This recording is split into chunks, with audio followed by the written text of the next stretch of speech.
bienvenue dans le cadre du festival Allez savoir. C'est la 5e édition cette année avec le thème des obéissances ou désobéissances.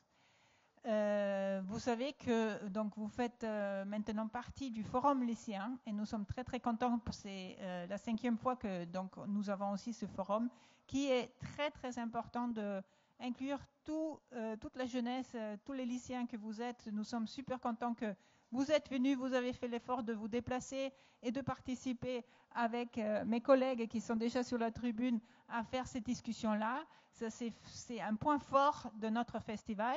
Sinon, il y a d'autres, vous savez, d'autres spectacles, tables rondes, ciné-débats, visites dans les musées ou dans les bibliothèques, dans les archives, etc. Donc, au-delà de votre forum lycéen, vous êtes bienvenus aussi pour participer dans d'autres événements dans le cadre de ce festival. Mais pour le moment, on est heureux de vous accueillir et on vous souhaite un très bon après-midi avec plein de discussions. Nous sommes très très curieuses de savoir ce que vous avez déjà préparé en amont de ce forum. C'est à vous. Merci beaucoup. Merci beaucoup.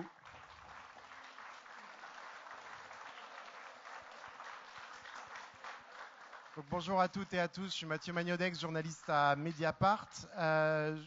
Merci d'être là pour ce forum lycéen avec différents lycées de Marseille. Chaque jour, à la télé, dans les réseaux sociaux, il n'est question que de ça, la désobéissance civile. Chaque jour, en fait, mais on ne s'en rend pas forcément compte.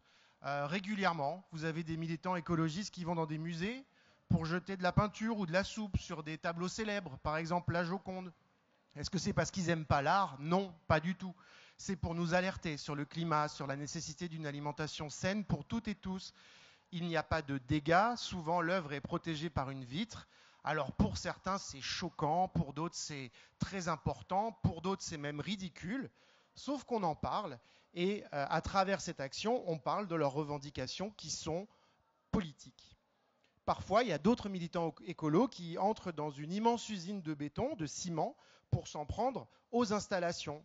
Pourquoi? Parce qu'ils pensent que cette activité, elle nuit gravement à la planète. Ils ne s'en prennent pas aux travailleurs des usines, ils assument en revanche de saboter les installations, ils disent même de désarmer, comme ils disent. C'est illégal de s'en prendre à des biens privés dans une grande dimension.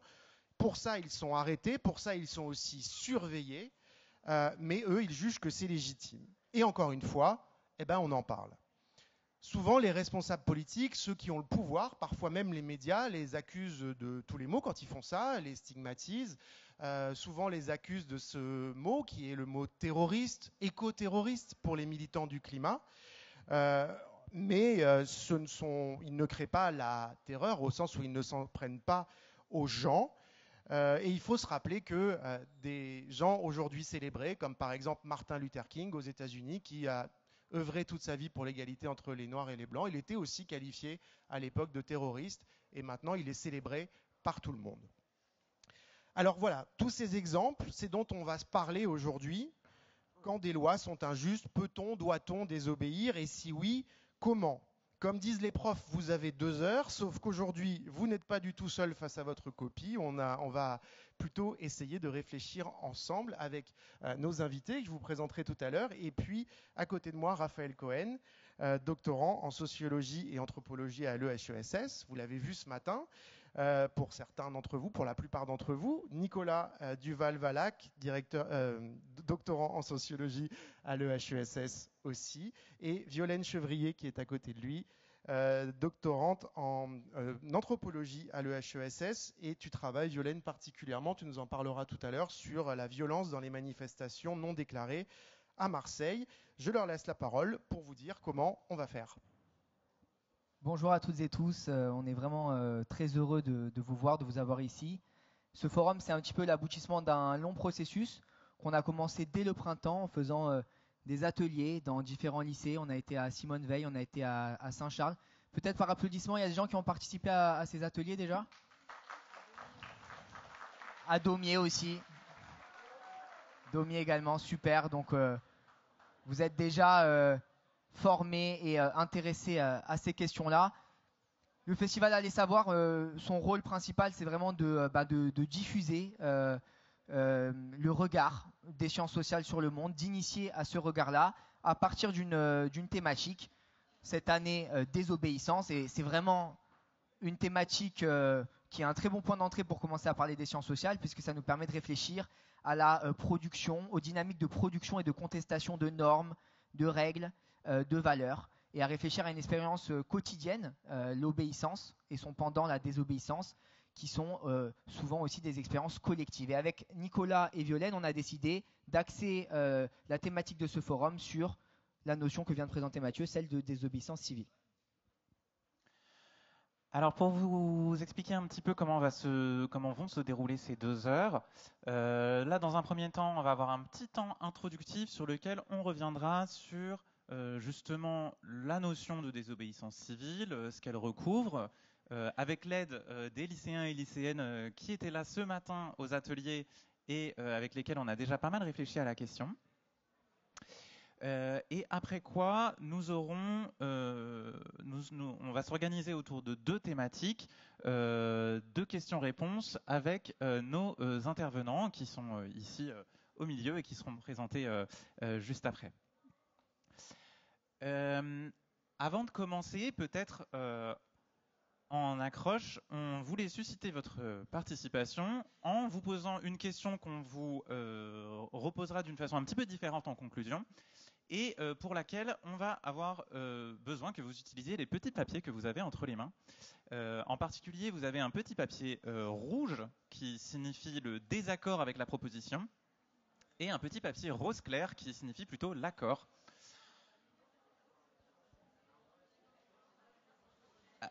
Donc je répète, papier rouge qui signifie le désaccord, je vois qu'il y en a déjà qui sont à fond, et le papier rose qui signifie plutôt l'accord. Super, nickel.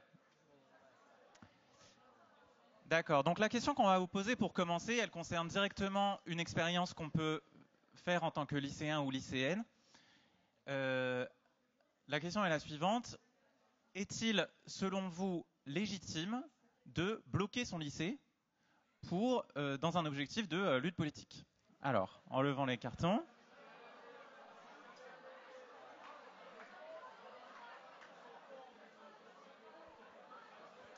Ok. Merci bien. Vous pouvez rebaisser les cartons. Il y a donc une très large... S'il vous plaît. Il y a donc une très large majorité de cartons roses, ce qui signifie que l'adhésion au fait de bloquer son lycée semble quand même majoritaire. Quelques cartons rouges aussi quand même. On a... Quelques cartons rouges également.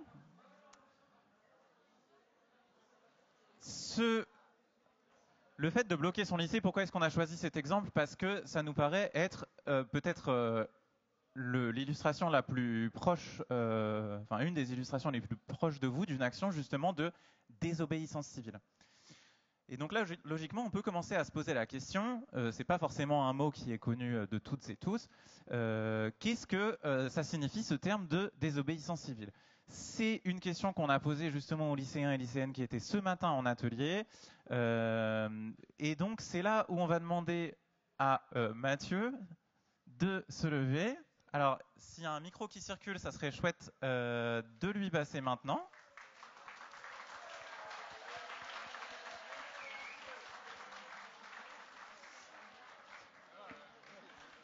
Mathieu qui va donc nous faire un petit peu une synthèse des discussions qu'on a eues ce matin autour de la définition de la désobéissance civile. C'est à toi. Très bien. Donc merci à tous et à toutes déjà d'être là. Je m'appelle Mathieu, je suis élève de première et aujourd'hui je vais vous faire un peu une synthèse de ce qu'on a dit ce matin, les discussions sur la désobéissance civile, les débats qu'on a eus. Et donc dans un premier temps, je vais vous parler de les organisations. Comment s'organisent ces désobéissances civiles, donc ces manifestations, ces émeutes ou ces blocages, donc des blocages que vous pouvez faire en tant qu'élève lycéen, donc vous pouvez bloquer les rues et tout. Mais les organisations sont des groupes organisés, suivant des règles internes pour structurer l'organisation. Ça sert notamment à ce que les idées ne se dispersent pas, à ce que les actions soient toujours dans le même but et qu'elle rassemble vraiment les personnes qui sont dans cette organisation. Donc, pour vous donner un exemple d'organisation non violente, nous avons SOS Méditerranée, donc qui milite pour faire des sauvetages en mer des migrants, donc qui viennent de la Libye pour essayer d'échapper aux problèmes qu'ils rencontrent dans leur pays. Et donc nous avons discuté à propos du fait que ces personnes étaient délaissées par l'Europe. Il y a 130 personnes par bateau, un bateau de 6 mètres, de 6 mètres, ce qui fait pas beaucoup. Mathieu, c'est pas pour te stopper, mais on va reparler de ce sujet-là après. Là, si on peut peut-être rester sur la question de la définition de la désobéissance civile. Bien sûr, Super, merci, nickel. Non, s'il vous plaît, c'est pas terminé, hein. S'il vous plaît. Donc voilà, juste rester là-dessus, c'est bien. Oui, bien sûr. Désolé. Et donc, pourquoi ces organisations manifestent, militent contre ça? C'est en fait pour une remise en question des normes, des valeurs, des idéologies, des lois organisées par la société, donc par le gouvernement. Ils remettent ils remettent en question des lois, ils sont en désaccord. Et c'est en fait pour transformer la société. C'est quand ils ne sont pas d'accord avec des idéologies pour essayer de transformer la société en quelque chose de mieux, quelque chose qui représente plus la population et non le gouvernement. Donc, leurs pratiques, donc, comme je l'ai dit précédemment, ce sont des manifestations, des émeutes et des blocages. Les manifestations, donc, ce sont des agissements, donc c'est un agissement légal. Par contre, il est interdit, on en a vraiment discuté, il est interdit de se masquer lors de manifestations. Sinon, en fait, on va vous arrêter, on va vous mettre 48 heures en prison, parce qu'en fait, ça permet d'éviter déjà que c'est légal. Les manifestations sont organisées, donc elles demandent plus généralement à la municipalité de pouvoir organiser ces manifestations. Et donc, si vous vous masquez, c'est un peu comme si vous violez cette entente entre vous et la municipalité. Donc, un exemple, par exemple, de manifestation, vous en avez sûrement entendu parler, c'est les Gilets jaunes. Donc là, en revanche, il y avait des émeutes aussi. Alors, les émeutes, c'est pas vraiment pareil que les manifestations, parce que les manifestations, c'est légal, c'est quelque chose d'organisé, alors que les émeutes, c'est quelque chose d'illégal. Ce n'est pas organisé par des... donc ce n'est pas organisé, donc du coup c'est illégal. Et, Mathieu on va, merci, mais en fait là on n'a pas vraiment encore de définition. Du coup on va repasser dans un dialogue avec Violaine peut-être sur la question de la définition, parce que c'est vrai que là on a un bon résumé des ateliers du matin. Okay, ça marche. Merci beaucoup. Merci, comme ça tu as bien résumé.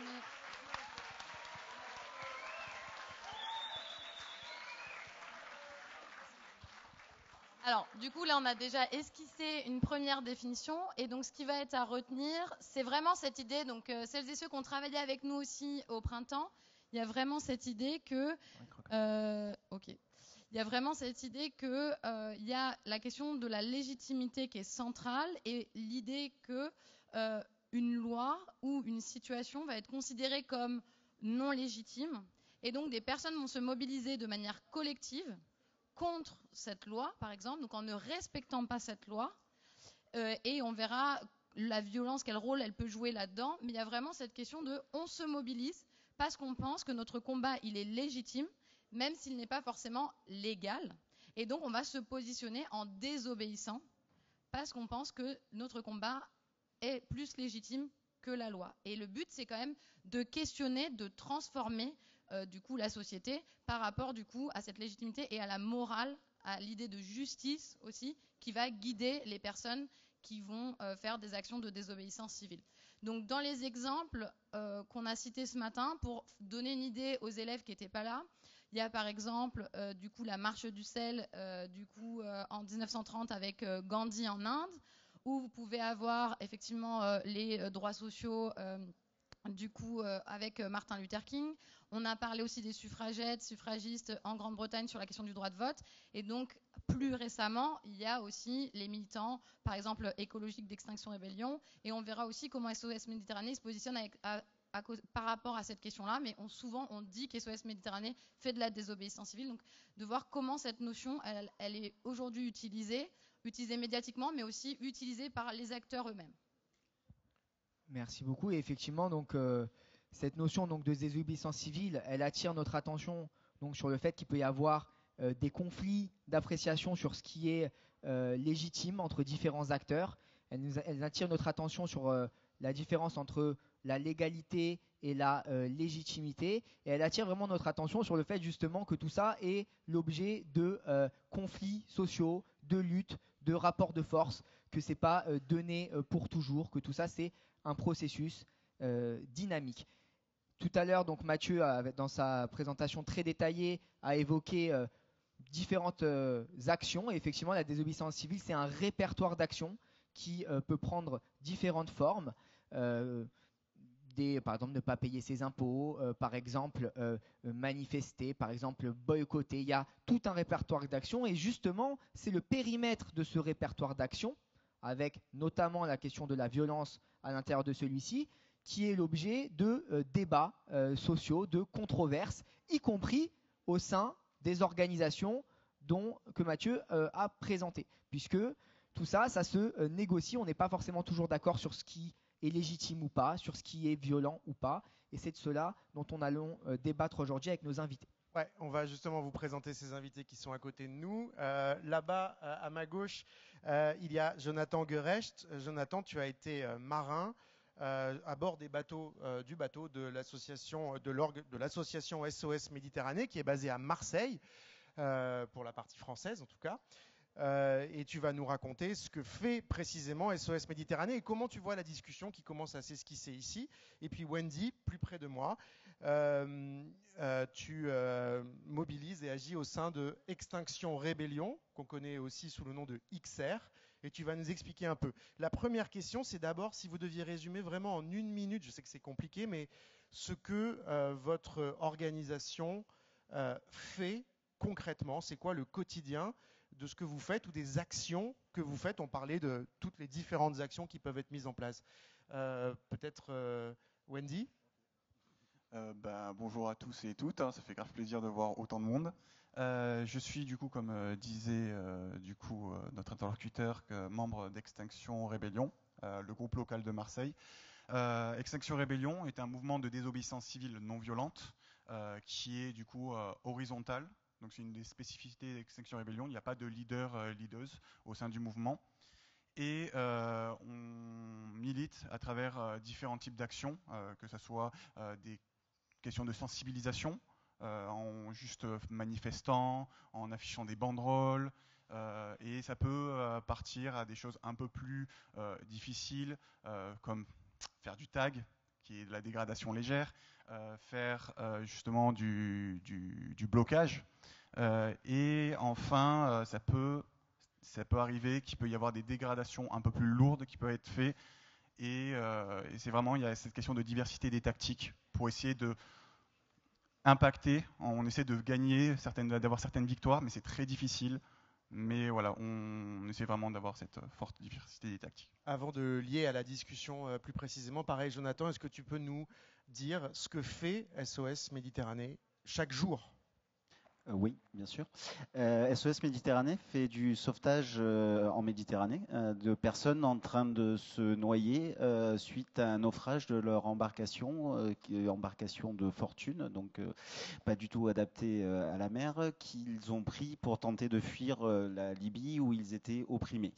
Et en fait, SOS Méditerranée fait secours ces personnes en mer pour suppléer à des États qui auraient dû, dans leur obligation, porter assistance à ces personnes qui étaient en danger en mer et qui ne le font pas.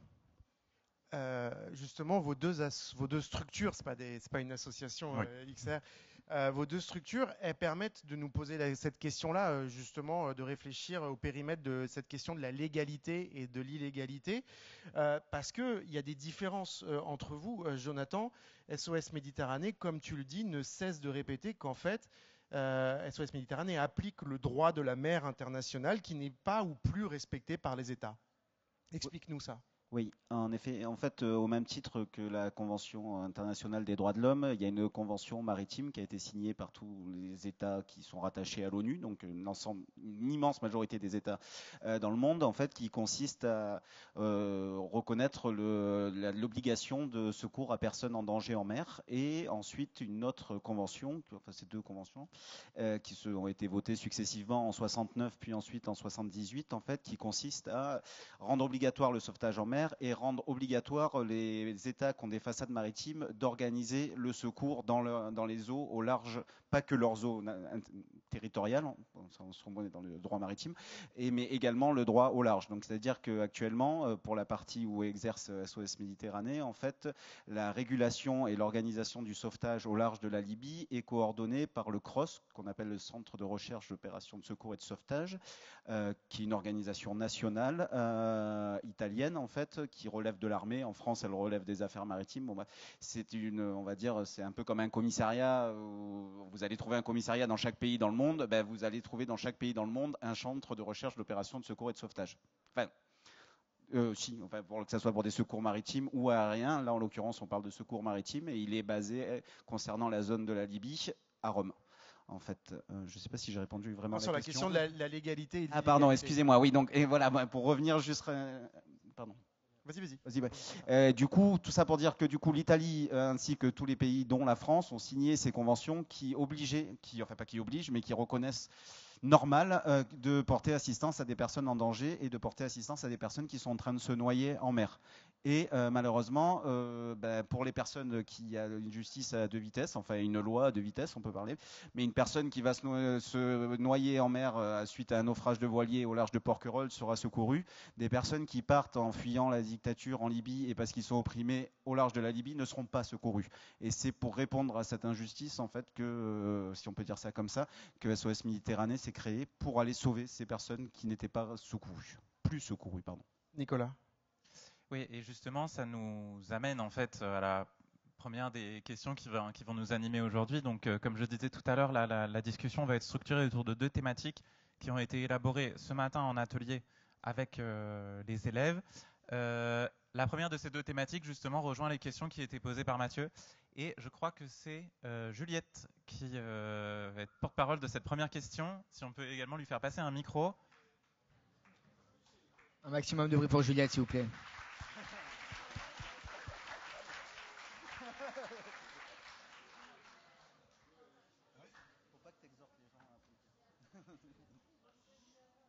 Alors la question c'était, est-ce que la désobéissance civile est-elle toujours illégale ?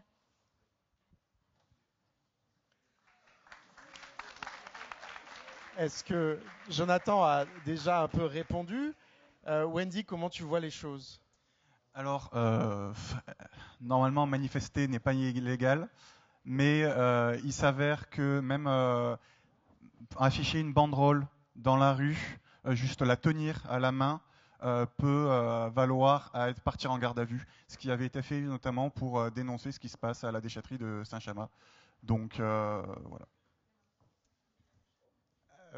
Jonathan, sur cette question-là, c'est un peu particulier pour SOS Méditerranée parce que vous n'avez pas vraiment l'impression de faire de la désobéissance civile. C'est pas comme ça que vous le nommez. Non, enfin dans le sens désobéissance, on pourrait dire que par rapport à... on n'a surtout pas désobéi à une quelconque forme de légalité, puisqu'en fait, mais peut-être que la question peut s'organiser autrement, comme je disais, c'est-à-dire que certains États n'ont pas répondu à leur obligation légale de porter assistance aux personnes en train de se noyer, et que du coup, SOS Méditerranée est venu suppléer à cette absence de réponse qu'auraient dû faire les États. Après, je ne sais pas si du coup, on n'est certainement pas illégal, et puis voilà. On lance un peu les questions à la salle ? Ouais. Est-ce que vous avez déjà des points, soit des questions pour nos invités, des choses qui ne sont pas claires ou que vous voulez préciser, ou des remarques ou des interventions ? C'est un forum lycéen, donc on centre plutôt la parole des lycéens eux-mêmes et elles-mêmes. Celles et ceux qui étaient là ce matin, par exemple, sur cette question de la légalité et illégalité, légalité, on en a beaucoup parlé. On a beaucoup aussi montré que, en fait, quelque chose qui peut être à un moment légal peut devenir illégal. Donc, on avait par exemple parlé du fait effectivement de se masquer en manifestation. Donc, la question de cette légalité, c'est quelque chose qui est mouvant. Donc, est-ce que parmi le public, dans vos pratiques ou les choses que vous avez pu observer, ou sur les questions à nos invités, sur ce point-là de cette légalité et du coup d'être dans l'illégalité quand on fait de la désobéissance civile. Vous voudriez réagir ou poser une question là-dessus?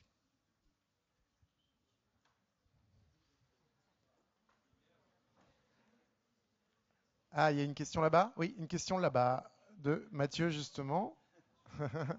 On va essayer de faire tourner la parole après, mais vas-y, Mathieu. Une question, hein?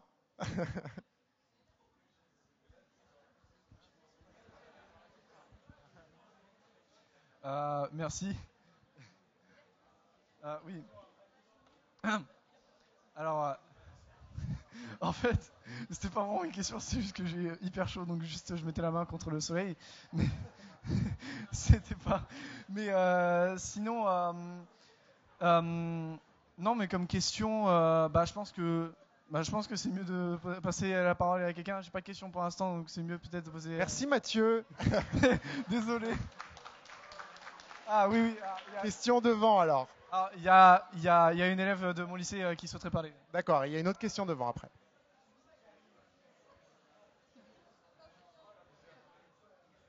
Vas-y. J'étais pas là ce matin, du coup je voulais vous demander, qu'est-ce qu'une loi injuste? Qu'est-ce qu'une loi injuste? Alors, c'est pas du tout évident, mais est-ce que tu aurais un Non, là, comme ça, enfin. C'est plus sur la question de la justice, de se dire, donc quand on pratique des formes de désobéissance civile, ce qu'anime, c'est toujours justement cette question de justice et de considérer qu'il y a une situation injuste, d'accord, qu'on trouve non morale, par exemple, donc qui est contraire à notre morale. Et du coup, il y a un désir de justice et on va utiliser du coup l'illégalité, c'est-à-dire se mettre dans une situation illégale pour essayer de rétablir une forme de justice. Donc en fait, la question de la justice, ici, c'est aussi la question de la morale et de ce que les acteurs et actrices vont considérer comme juste et moral. Parle de là la question de la loi. Et il y a vraiment à faire cette dichotomie entre d'un côté ce qui va être légal et d'un côté ce qui va être en fait légitime et juste. Et donc ça, vraiment, dans la désobéissance civile, c'est le fondement des actions des personnes qu'on peut rencontrer qui veulent justement mettre en avant le fait qu'elles ont un combat qui leur semble juste et du coup au-dessus des lois. Tout à fait. Et c'est une question qui est vraiment très importante. Et je tiens à préciser que nous, en tant que chercheurs en sciences sociales, on n'émet pas de jugement de valeur. On n'est pas là pour dire ceci est juste ou injuste en soi. On essaye de s'intéresser à la manière dont des gens concrets, des acteurs concrets de la société civile, de la société, à un moment donné, vont faire référence à tel ordre de justice ou à tel autre, à dire voilà, ça pour nous, à ce moment-là, c'est injuste, alors que c'est ancré dans la loi. Et de voir comment est-ce que justement il peut y avoir différents référentiels de justice qui rentrent en conflit, parfois en contradiction. Et comment est-ce que c'est aussi ces conflits, ces contradictions, ces désaccords qui font que les lois, ensuite, elles changent. C'est une dynamique sociale. Le changement social, il se passe comme ça. Même les lois, elles sont tout le temps en discussion, en question, elles évoluent. Et bien évidemment que la question de la justice, de la morale, elle se pose tout le temps pour le législateur, pour les gens qui font les lois. Mais ce n'est pas quelque chose qui est donné une fois pour toutes. C'est quelque chose qui est l'objet de discussions, de désaccords. Et parfois, pour certaines personnes, ce désaccord est tellement important qu'ils décident de passer par justement une désobéissance directe à la loi. Parce qu'ils se réfèrent, eux, à une autre loi, à un autre ordre de justice. D'accord ? Donc la justice, c'est pas quelque chose qui est comme ça immuable. En tout cas, nous, en tant que chercheurs en sciences sociales, on observe qu'il y a des évolutions sur ça et qu'il y a des désaccords sur ça. D'accord ? Wendy, je te passe la parole juste après. Wendy voulait réagir à ça. Okay. Par exemple, un truc qui fait beaucoup, qu'on trouve très injuste, c'est ce qui se passe actuellement pour l'autoroute A69 qui est en train d'être construite. Le projet n'était pas nécessaire, il y avait d'autres possibilités, aménagement de voies ferrées ou autres. Dans le sud-ouest de la France. Dans le sud-ouest de la France. Et il y a des espèces du coup protégées qui sont sur place. Les forêts sont rasées justement pour permettre la construction de cette autoroute, alors que du coup c'est illégal. Et du coup, on vient pour manifester, pour bloquer ce chantier, mais on se fait réprimer. On a la justice, la loi qui est contre nous, alors qu'on essaie de réparer un manquement du coup du droit. Tu avais une question? Ouais. Moi, du coup, c'est une question un peu d'un autre ordre, mais c'est de dire que dans les milieux militants et politiques, on parle souvent de l'impuissance politique, du fait que aujourd'hui, peut-être que les milieux militants, ils s'expriment plus politiquement qu'ils n'arrivent à agir. Enfin, je sais pas comment dire, mais en manifestation, les modes d'action légaux sont plus le fait de s'exprimer et qui, du coup, ne sont pas entendus. Et du coup, est-ce que le fait d'agir politiquement, ça serait plus désobéir, justement? C'est une très belle question qu'en disent nos invités. Non? Wendy, un petit mot là-dessus? Sur cette question de... Oui, il y a un sentiment qu'il y a plein de choses qu'on ne peut pas faire avancer ou qu'on ne peut pas faire très facilement faire advenir un monde juste. Et du coup, est-ce que la clé, c'est forcément désobéir? En tout cas, pour l'instant, on voit que ça bloque. On court, en tout cas, pour la question du réchauffement climatique, on court vers le mur. Et le problème, c'est que si on attend, il y a des mesures en fait qui ont été prises, hein, notamment il y a la COP 21, il y a le projet d'avoir une neutralité carbone quand même qui devrait être assez tôt, et finalement on voit que les mesures réellement prises concrètement par le gouvernement ne pousseraient pas vraiment à arriver à cette neutralité carbone, qui fait que on est obligé d'agir en fait, parce que voilà, on est vraiment contraint, on ne le fait pas par plaisir en fait. Est-ce que tu sous-entends la question de l'urgence en fait? C'est ça, la question de l'urgence. C'est quoi cette urgence? La question déjà des écocides, hein, il y a plein d'espèces qui disparaissent à cause du coup de l'homme. Il y a des répercussions aussi, le fait d'abattre par exemple plein d'arbres dans les villes. Ceux qui en pâtissent le plus justement, ce sont les plus précaires. Et ça va être le cas du réchauffement climatique. Hein. Ceux qui subissent le plus, ça va être les pays africains qui contribuent le moins aux émissions du CO2. Donc c'est cette urgence-là qui subit certains pays. Nous, en tant que...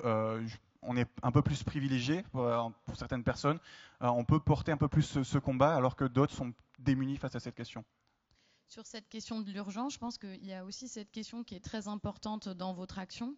Avec SOS Méditerranée, qu'il y a une situation urgente dans laquelle il y a un besoin en fait de se mobiliser, vous pas forcément de manière illégale, mais parce que justement l'État ne remplit pas ses obligations et qui force du coup à vous positionner, même si vous n'avez pas de pratique illégale, mais à vous positionner souvent en fait sur une sorte de fil du rasoir. Où on vous objecte régulièrement le fait que par exemple vous aidez les passeurs ou des choses comme ça, donc qui tomberaient dans le coup plus de l'illégalité, alors que vous êtes dans la légalité. Donc il y a cette situation aussi d'urgence, comme sur le cas du réchauffement climatique pour Wendy, là du coup pour l'urgence de sauvetage de personnes. Oui, tout à fait. Disons qu'après, on s'inscrit pas dans on a nos avis là-dessus, mais c'est pas la question sur les politiques migratoires où c'est effectivement le fait qui a amené pourquoi est-ce que les gens se retrouvent en pleine mer à se noyer en tentant d'aller vers un avenir meilleur ou autre, mais effectivement que le constat il était là, qu'il y avait des gens en train de se noyer. Enfin, tous les gens qui ont fondé SOS Méditerranée sont pas du tout des gens issus du milieu maritime ou autre. En fait, c'est plus des gens qui concrètement se sont retrouvés à un moment dans le temps où les États européens avaient décidé qu'il n'y aurait plus de sauvetage en Méditerranée parce que soi-disant ça allait faire le jeu des passeurs, faire de l'appel d'air, machin, et que en gros il fallait résoudre le problème à la racine de pourquoi les gens avaient besoin de quitter leur pays. Et là, le problème, c'est au même titre que, on va pas s'attendre de savoir si vraiment la 69, elle va avoir un impact ou pas. Enfin, on sait qu'elle va avoir un impact. Et là, on est vraiment sur le truc. Là, directement, si on fait pas ça, il y a des gens qui se noient. Donc, en gros. Sauf qu'après, on est resté dans la... Enfin, je ne veux pas faire le critique d'autre chose, mais on est resté vraiment dans la légalité, puisqu'en fait, on a juste suppléé à une absence de secours sur des obligations d'autrui, en fait. Mais effectivement, on l'a fait dans l'urgence et il y aurait pu avoir des mouvements à exhorter les pays à assumer leurs responsabilités et reprendre le sauvetage en mer, etc. Sauf que là, le problème, on pensait que néanmoins on allait juste commencer à faire ça et qu'après les gens, les États européens allaient pouvoir à nouveau s'entendre et à nouveau venir au secours des personnes en train de se noyer. Sauf qu'en fait, là, depuis 2016, ça fait maintenant 8 ans et il n'y a personne qui s'est posé la question de savoir peut-être qu'il faudrait aller secourir ces personnes. Et la question est malheureusement devenue plus de savoir qu'est-ce qu'on pourrait faire pour empêcher les gens de les sauver. Voilà. cette question de la légalité, justement, et le montrer bien que cette question, elle n'est pas, il y a légalité et illégalité. Il y a par exemple le fait que le Rainbow Warrior, eux, ils ont fait le choix à un moment d'entrer dans une situation illégale, alors qu'ils étaient exactement sur la même ligne que vous au départ. Il y a eu la transformation. Et donc le Rainbow Warrior, c'est une autre du coup organisation, un autre bateau qui fait aussi du sauvetage en Méditerranée et qui va choisir lui d'accoster à un port où il n'a pas l'autorisation d'accoster, notamment en Italie, et du coup de rentrer dans l'illégalité. Et donc il y a vraiment cette question de, ils avaient une action qui était légale, même si critiquée par certains États, etc. Donc mais légale, et tout à coup ils sont passés dans l'illégalité.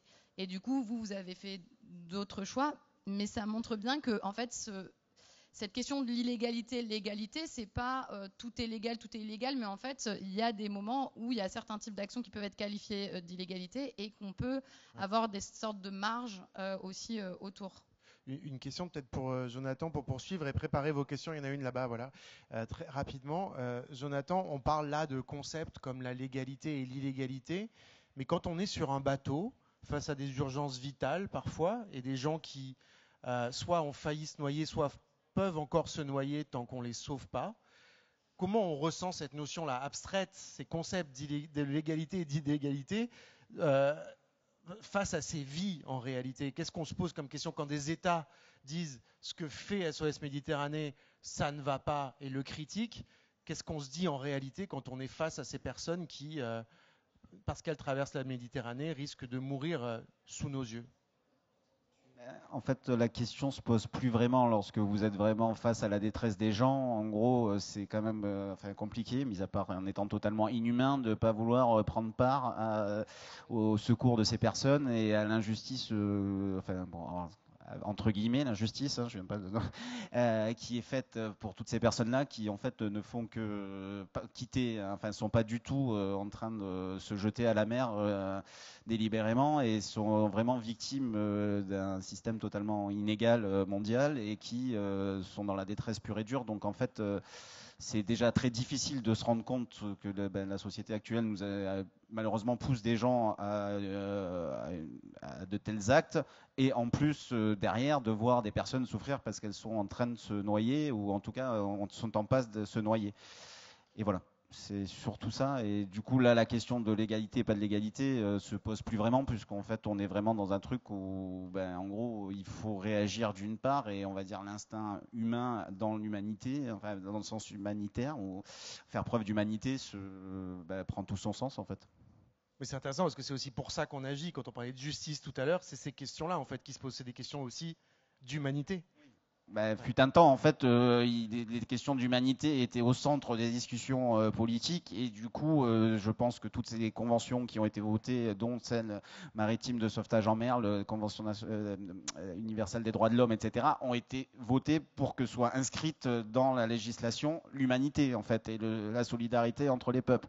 Malheureusement, on a eu tendance à essayer de dévoyer les citoyens de ces notions-là. Bon, ça c'est encore tout un autre débat et qui fait que maintenant on questionne cette légalité d'humanité en fait. Juste une petite remarque avant de donner la parole aux personnes qui ont levé la main derrière, juste pour rebondir sur la question de toi au premier rang, que je trouvais très intéressante. Tu disais à un moment donné, quand on est dans un milieu militant, apparemment peut-être que tu connais ou que tu fréquentes, il y a parfois un sentiment d'impuissance et se dire à un moment donné ça ne suffit pas et il faut agir, sinon ça ne change pas, etc.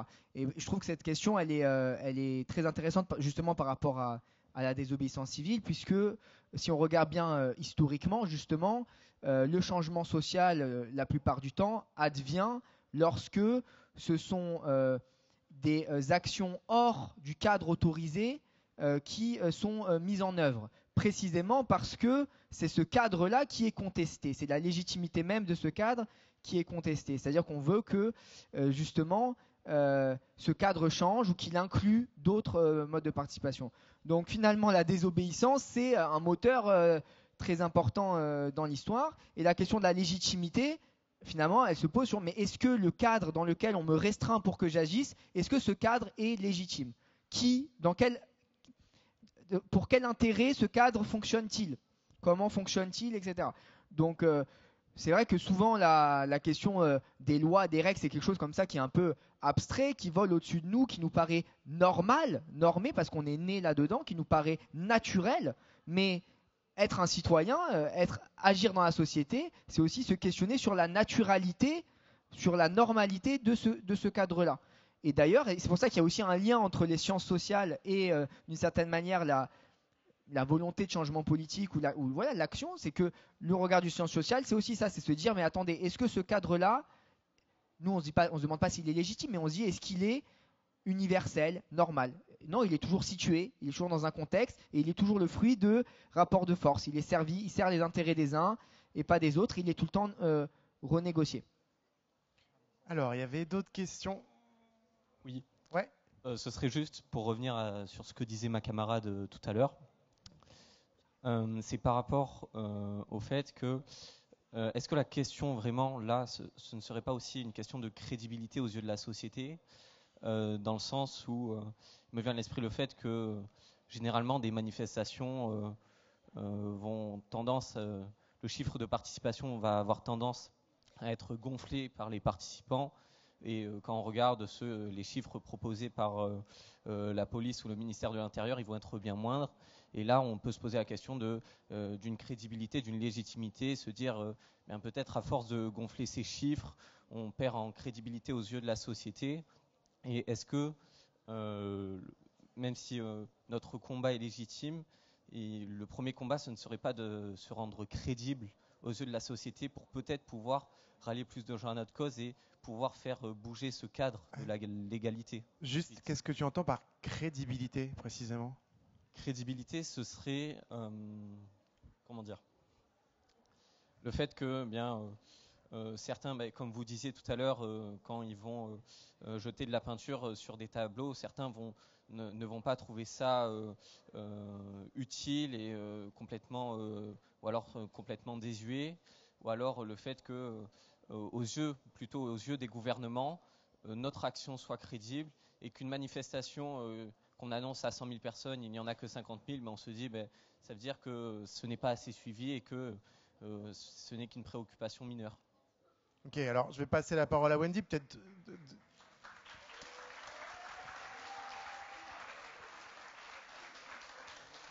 Une ou deux remarques peut-être, c'est que le chiffre des manifestants peut être parfois augmenté, mais le chiffre de la police peut être aussi questionné en lui-même, et on peut le questionner d'une façon ou d'une autre. Et si j'entends bien la notion de crédibilité, on peut s'imaginer, pour revenir à l'exemple historique qu'on prenait tout à l'heure, que par exemple, quand Rosa Parks s'assoit dans un bus aux États-Unis en 1955 en tant que femme noire devant, alors que c'est interdit aux personnes noires de s'asseoir à l'avant du bus dans le sud américain, peut-être qu'à l'époque ce n'est pas crédible parce que la loi l'interdit, mais peut-être que c'était ce qu'il fallait faire d'une certaine façon pour que l'histoire progresse. Mais je voudrais savoir si, Wendy, qu'est-ce que tu penses de cette notion de crédibilité? Là où c'est intéressant, c'est que souvent, les militants, par exemple écologistes, ils sont critiqués parfois avec des mots très durs, qu'on a cités tout à l'heure, mais aussi on dit mais c'est qui ces gens, qu'est-ce qu'ils font, etc. Ils ne font que faire parler d'eux et en fait ça ne change rien. Cette question de la crédibilité, est-ce qu'elle est importante pour toi? Tu mettais bien le doigt sur quelque chose qui nous préoccupe énormément. C'est cette question de la communication, de la médiatisation de ce qu'on fait, du faux message qui est retransmis par les médias mainstream, qui justement déforme ce qui s'est passé. Moi, quand on me parlait, par exemple pour la 69, ou justement pour Sainte-Soline, qui avait sur, par exemple, 3000 manifestants, 2000 qui sont des éco-terroristes qui sont là pour juste se casser et autres, c'est complètement faux. J'ai vu les gens avec qui j'étais, c'était juste des gens pacifiques qui étaient là juste partager un moment pour essayer de lutter pour une cause qui nous est juste. Et généralement, quand on fait ce genre de manifestation, on part d'un principe toujours pacifique. On veut juste passer les mains en l'air, etc. On essaie juste de passer pour bloquer un endroit, sauf qu'on se fait gazer et du coup il y a une montée de l'escalade qui vient des autorités, mais on retiendra toujours que c'est les militants qui ont commencé à attaquer les policiers.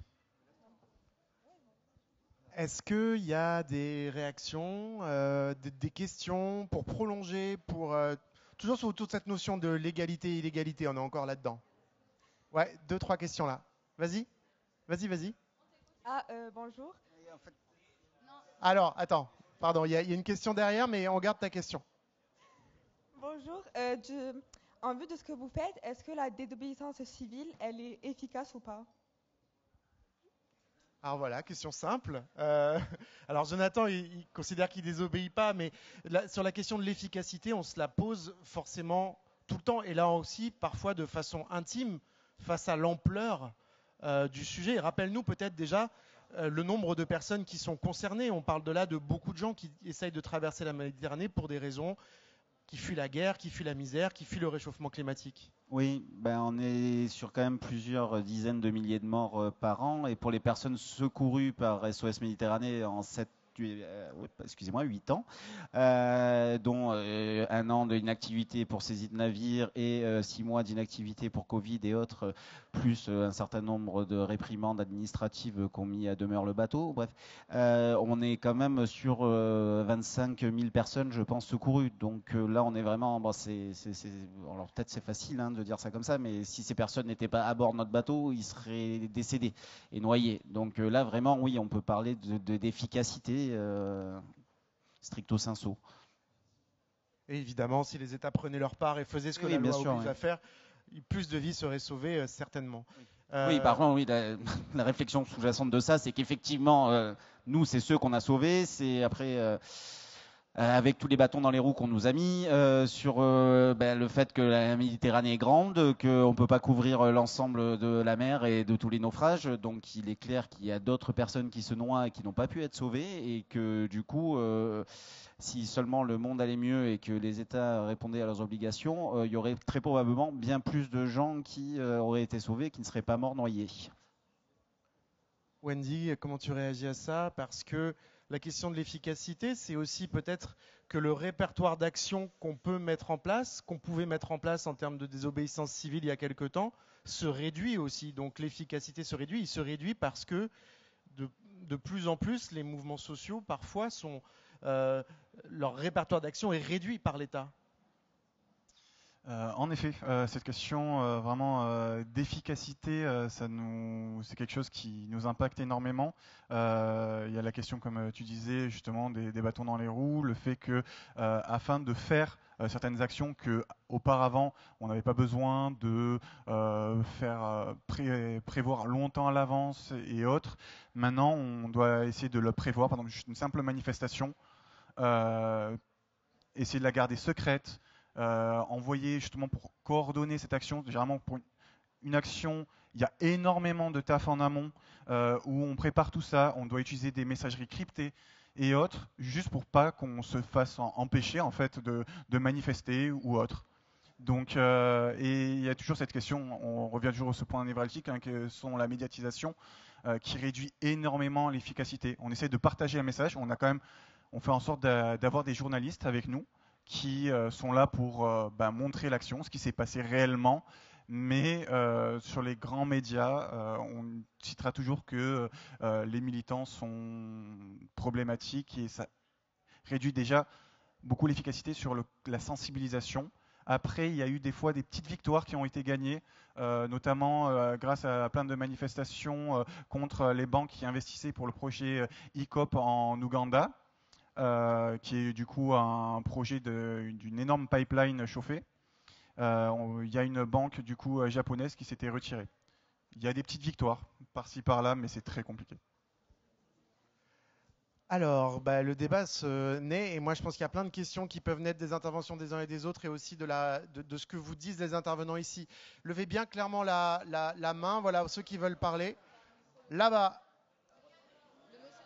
Alors. Qui a le micro là? Qui a le micro? Tu as le micro. Vas-y, pardon, j'avais pas vu. Après là-bas. Vas-y. Vous avez dit quelque chose d'intéressant. Ah merci. Qui? D'Extinction Rebellion, je pense. La personne du milieu. Qui est que souvent au niveau des médias, les manifestants sont décrits comme violents et même que lorsqu'ils souhaitaient être pacifistes, ils se font caser et c'est eux qui attaquent en premier, entre guillemets, bien sûr. Et donc, finalement, est-ce que ça ne donne pas naissance à une escalade de la violence? C'est cela ma question. Attends, du coup, c'est une super question. Et en fait, la deuxième partie, donc là, on va en prendre une ou deux questions sur cette thématique de la légalité-légitimité. Et après, la deuxième partie, on va parler justement de la question de la violence et des usages de la violence et de comment ces usages peuvent être considérés comme légitimes ou non par le pouvoir en place, mais aussi par les personnes qui se mobilisent. Donc, on garde ta question de côté, on va y répondre, mais c'est ce qu'on va faire dans la deuxième partie juste après. Ok, merci beaucoup pour cette question. On peut peut-être prendre encore une ou deux questions sur cette question de légalité, légitimité, communication, etc. Bonjour. Du coup, j'avais une question concernant. Alors, je sais qu'il y a un philosophe américain qui s'appelle Henry David Thoreau qui a donc théorisé dans son ouvrage La désobéissance civile. J'ai pas eu le temps de lire ce livre et donc, comme maintenant j'ai la chance d'être en face de spécialistes, j'aimerais bien que vous m'éclairez justement sur qu'est-ce qu'il soutient et quelles sont ses idées. Alors du coup, Thoreau, en fait, dans son ouvrage, il va en fait se positionner, c'est lui qui va vraiment définir cette notion de désobéissance civile, qui va la développer dans un ouvrage. Et donc en fait, qu'est-ce qui se passe? Il se passe qu'il est contre notamment une guerre qui a lieu des États-Unis contre le Mexique. Les impôts que les citoyens américains payent, du coup les citoyens des États-Unis donc payent, ces impôts-là vont servir à financer la guerre qui est faite contre le Mexique, et donc il va décider qu'il va arrêter de payer l'impôt. Et c'est pas juste individuellement, je ne vais plus payer l'impôt. Il va expliquer pourquoi il pense que, du coup, c'est lui son principe de justice, de moralité, qui est supérieur à cette loi qui est de faire payer des impôts. Et donc il va dire, je ne me soumets plus à cette loi. Je vais désobéir à cette loi. Je désobéis, et en désobéissant, là, c'est une pratique politique, je désobéis pour que politiquement, ma voix soit entendue et que peut-être des personnes me rejoignent, c'est-à-dire d'autres personnes se mettent elles aussi à désobéir, à ne plus payer les impôts et créer un mouvement de désobéissance. Donc c'est vraiment cette idée-là qui est développée dans son livre où il va théoriser cette idée de la désobéissance civile.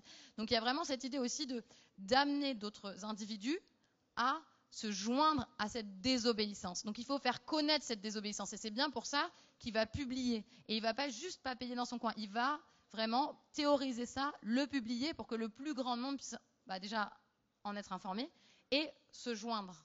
Voilà. Et là, depuis tout à l'heure, on parle justement de cette idée de la guerre, un peu de la communication sur ce que les personnes qui se mobilisent font.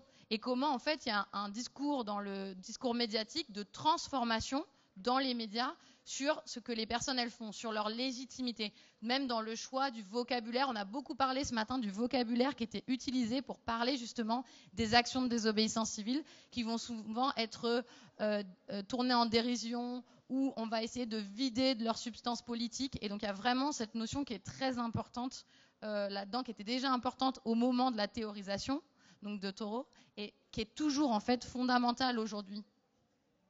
Je ne sais pas si vous vouliez réagir. On va continuer encore, on a un peu de temps pour ça.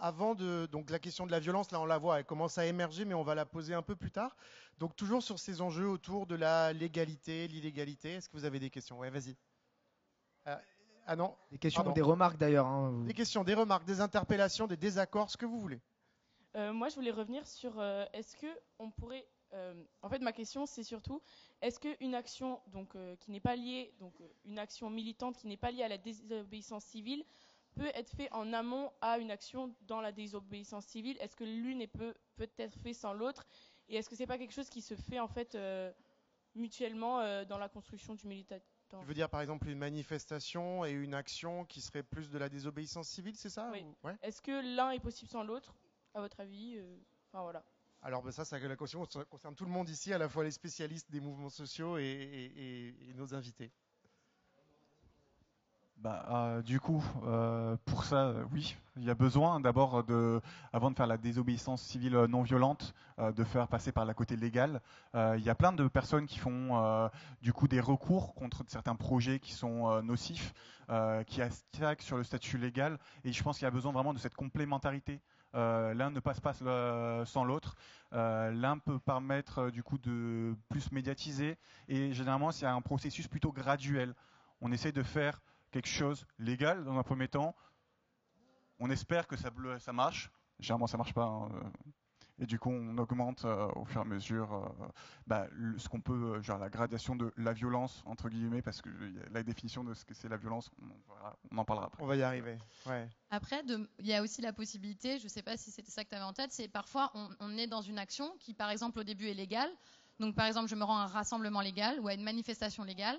Et puis, au bout d'un moment, cette manifestation, elle part en manifestation sauvage. Donc, d'un coup, je suis dans l'illégalité. Donc là, je vais avoir une pratique illégale. Mais c'est une forme de désobéissance de dire, en fait, je ne vais pas seulement manifester dans le parcours qui m'a été autorisé, mais en fait, je vais sortir de ce parcours. D'accord ? Donc, je désobéis. D'accord ? Et pourtant, j'étais dans la légalité, je passe dans l'illégalité. Si, par exemple, après, on utilise des pratiques émeutières, on peut les utiliser au sein de la manifestation, donc dans un espace légal, on utilise des pratiques illégales, ou ça peut être dans la manifestation sauvage, où on est déjà dans un espace illégal, on va utiliser des pratiques illégales. Et donc, en fait, ce qui est intéressant, c'est bien aussi de comprendre que il n'y a pas pratique illégale, mais en fait, c'est aussi pendant les actions qu'il y a des décisions qui sont prises qui font que d'un coup, on va avoir une pratique illégale, mais l'ensemble des pratiques n'est pas forcément aussi toute illégale. Et tout à l'heure, comme on disait pour les masques, c'était pas illégal de se masquer avant 2018 en manifestation. Et depuis 2018 et la loi anti-casseurs, maintenant, on n'a plus le droit de se masquer en manifestation. Parce qu'il y a une loi qui dit c'est interdit de se masquer en manifestation. Maintenant, vous pouvez être puni d'une amende si vous vous masquez en manifestation. Et donc, cette question de la légalité, donc il y a la légalité, comme ce que tu viens de dire, graduelle, on a tenté d'abord des choses légales, puis en fait des choses illégales. Il y a la question de la légalité dans, on a des actions qui en même temps parfois sont légales, parfois sont illégales, se transforment en fait dans le temps. Et il y a aussi cette idée que le pouvoir en place lui-même va utiliser le droit comme un moyen de pouvoir pour empêcher certaines pratiques qui étaient légales et qui ne le deviennent plus. Et ça, pour ça, je pense que c'est vraiment très important de se dire que le droit, c'est vraiment le produit de rapports de pouvoir. Le droit, c'est pas neutre, c'est quelque chose qui se construit socialement et qui est là aussi pour, du coup, vraiment mettre en place des systèmes de domination. Et du coup, là, dans l'exemple qu'on a avec les masques, il y a la volonté de ne plus pouvoir permettre les pratiques, notamment les pratiques d'usage, les pratiques black bloc qu'on peut voir en manifestation se développer depuis notamment 2016, et donc de les empêcher en rendant des pratiques qui n'étaient pas illégales. Et donc, on voit bien comment c'est un rapport de force permanent, en fait, et la désobéissance civile rentre vraiment dans le jeu de ce rapport de force-là, en essayant de rendre légales des choses qui étaient illégales, mais qu'on considère comme justes. Donc il y a vraiment tous des enjeux de pouvoir autour de cette légalité, légitimité, et c'est quelque chose qui se négocie entre les acteurs en permanence. Pour rebondir sur ce que tu dis, Violaine, sur ce droit comme dispositif de pouvoir évolutif, on a parlé de légalité, d'illégalité, il y a peut-être aussi une troisième notion qui est l'extra-légalité, parce que le droit, parfois, il a des zones de vide, on ne sait pas forcément, il n'y a pas encore de juridiction sur ce point précis, donc on peut aussi être dans une espèce de zone de on agit, c'est pas encore ni légal ni illégal, mais on essaie d'agir pour rendre ça légal, justement. Et j'aimerais du coup vous interroger concrètement, parce que le droit comme dispositif de pouvoir, c'est aussi le fait que tout le monde n'est pas forcément au courant de ce qui est légal ou pas. Tout le monde n'a pas forcément des connaissances complètes, des compétences juridiques. Et est-ce que vous, dans vos organisations, justement, vous avez peut-être déjà, est-ce que, première question, vous avez souvent des débats sur cette question-là? Et deuxième question, est-ce que vous avez des experts juridiques? Est-ce que vous vous formez vous-même? Comment est-ce que ça vit en interne? Oui, c'est justement une grande partie de l'action de SOS Méditerranée consiste à sensibiliser. Après, c'est ce que j'expliquais tout à l'heure, c'est que je me souviens plus avec qui. C'était qu'effectivement au début, vous avez témoigné, secourir et sensibiliser et dans les grandes missions, et j'en oublie encore, c'est pas très bien. Mais du coup, en fait, dans le témoigner, en fait, au début de l'action de SOS Méditerranée, dans la mesure où on faisait du sauvetage, on recueillait les témoignages des personnes qu'on avait secourues, on expliquait leur histoire, ce qui les avait amenés là, que c'était pas juste le but de glaner des prestations sociales dans les pays d'Europe, que c'était vraiment des gens qui étaient menacés et qui, s'ils quittaient pas la Libye ou leur pays d'origine, allaient être tués, et qu'ils étaient vraiment pas en mer en train de se noyer par gaieté de cœur. et parce que c'était aussi des fois ce qui pouvait nous être reproché, ou alors simplement les gens n'étaient pas forcément sensibilisés au fait que des gens étaient en train de se noyer parce que la couverture médiatique n'était pas top là-dessus et compagnie. Et du coup, de plus en plus, il y a eu une sensibilisation, que ce soit au travers les médias où on est venu témoigner sur différentes... pour des journaux, il y a eu beaucoup de journalistes qui ont été embarqués sur les bateaux aussi, parce que ça, on a su que dès le départ, si on voulait que notre action perdure, qu'elle soit suivie, et parce que aussi c'est une action citoyenne qui fonctionne grâce à des dons, donc on a besoin d'argent. Du coup, il fallait que elle soit couverte médiatiquement. Le truc, c'est qu'au début, on était couvert médiatiquement et simplement les gens ont pu voir ce qu'on faisait et qu'on sauvait des gens. Là maintenant, on sensibilisait également dans les milieux scolaires et autres à la problématique migratoire et la problématique des gens en train de se noyer en mer. Et là, actuellement, la sensibilisation consiste de plus en plus et c'est un volet qui est très important. Et du coup, l'action de SOS Méditerranée, s'est aussi modifiée au travers ça, c'est-à-dire que maintenant on a une personne en permanence qui est en train de publier sur le compte d'SOS Méditerranée, alors je ne sais plus si c'est Twitter ou Instagram, les actions d'SOS pour être sûr que derrière, en fait, il n'y ait aucun recours légal qui puisse être pris contre SOS Méditerranée et ses actions. Et nous, après, à terre, dans le mode de sensibilisation, on s'évertue justement à dire ce que je vous ai expliqué là, c'est-à-dire qu'on ne fait nullement quelque chose d'illégal et qu'au contraire, on supplée à l'obligation légale de certains États qui n'est pas réalisée de sauver des gens en mer. Et de plus en plus, c'est la grosse bataille d'SOS Méditerranée, c'est de répondre à des invectives politiques et médiatiques qui consistent à dire que on favorise le grand remplacement, qu'on est les complices des passeurs, j'en passe et des meilleurs. Et donc voilà, donc c'est pour ça que les deux sont corrélés. Je ne sais pas si ça répond un peu à la question qui a été posée. Wendy, peut-être, sur cette question. Du coup, au sein d'Extinction Rebellion, dès qu'on rejoint le mouvement, généralement, on a une première formation qu'on fait. C'est la formation de désobéissance civile non violente, où on va rappeler nos droits qu'on a, qu'on va rappeler aussi du coup le cadre de la désobéissance civile non violente, comment ça s'organise, justement, réfléchir vraiment en amont, en fait, ce qu'on fait toujours, hein, comme je disais, il y a énormément de préparation avant de participer à une action. On se renseigne sur les risques juridiques. Et quand on participe à des actions, quand on les diffuse, par exemple on propose à des gens de participer, et juste avant de faire l'action, on dit exactement tous les risques juridiques maximaux qu'elles peuvent encourir, ces personnes. Donc il y a vraiment un travail de recherche assez conséquent en fait, juste en amont. On travaille aussi pas mal avec la Legal Team à Marseille, qui est là justement pour aider les personnes qui peuvent potentiellement se faire arrêter en manifestation. Ils distribuent souvent des prospectus pour ça et leurs numéros peuvent diffuser. Donc n'hésitez pas à vous renseigner aussi sur Legal Team. Juste peut-être, Wendy, dans le domaine de la lutte notamment écologiste, il faut le rappeler, ça c'est pas un jugement de valeur, vous avez beaucoup parlé de jugement de valeur ce matin, mais il faut rappeler qu'il y a une criminalisation de plus en plus grande, particulièrement des mouvements écologistes, je crois des écologistes britanniques, juste pour être montés sur un pont pour accrocher une banderole, ont pris des années de prison au Royaume-Uni par exemple. Donc ça c'est le cadre dans lequel on évolue en ce moment. C'est ça, hein, on le fait pas. Je veux dire, quand on fait une action, on sait d'avance qu'on peut risquer assez gros en termes de prison ou autre, en fonction de ce qu'on fait. Même des choses qui peuvent être considérées comme assez mineures par chacun de nous tous. Si on regarde, on peut risquer quand même pas mal. Et on le fait en conscience de cause, en connaissance de cause, et on le fait pas par plaisir. C'est par nécessité, c'est un truc qu'on tient à rappeler, hein. On n'est pas là juste on se dit on va s'amuser, on va aller bloquer un endroit, on va aller peut-être désarmer un engin de chantier si jamais ça peut arriver. C'est une question où justement on réfléchit de plus en plus et on le fait vraiment pas par gaieté, c'est pas un plaisir. On a encore je crois quelques minutes sur cette question, ouais. Est-ce qu'il y a d'autres interrogations, questions, résonances, un micro là-bas, oui.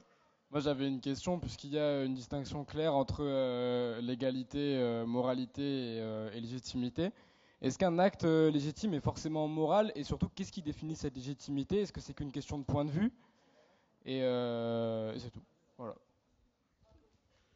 Alors, la question de la légitimité. Qu'est-ce qui est légitime? Qui veut réagir? Ouais. Sur ce point, je vais peut-être un petit peu répéter des choses qui ont été dites tout à l'heure, mais là, nous qui sommes ici, on est plutôt dans le champ des sciences sociales.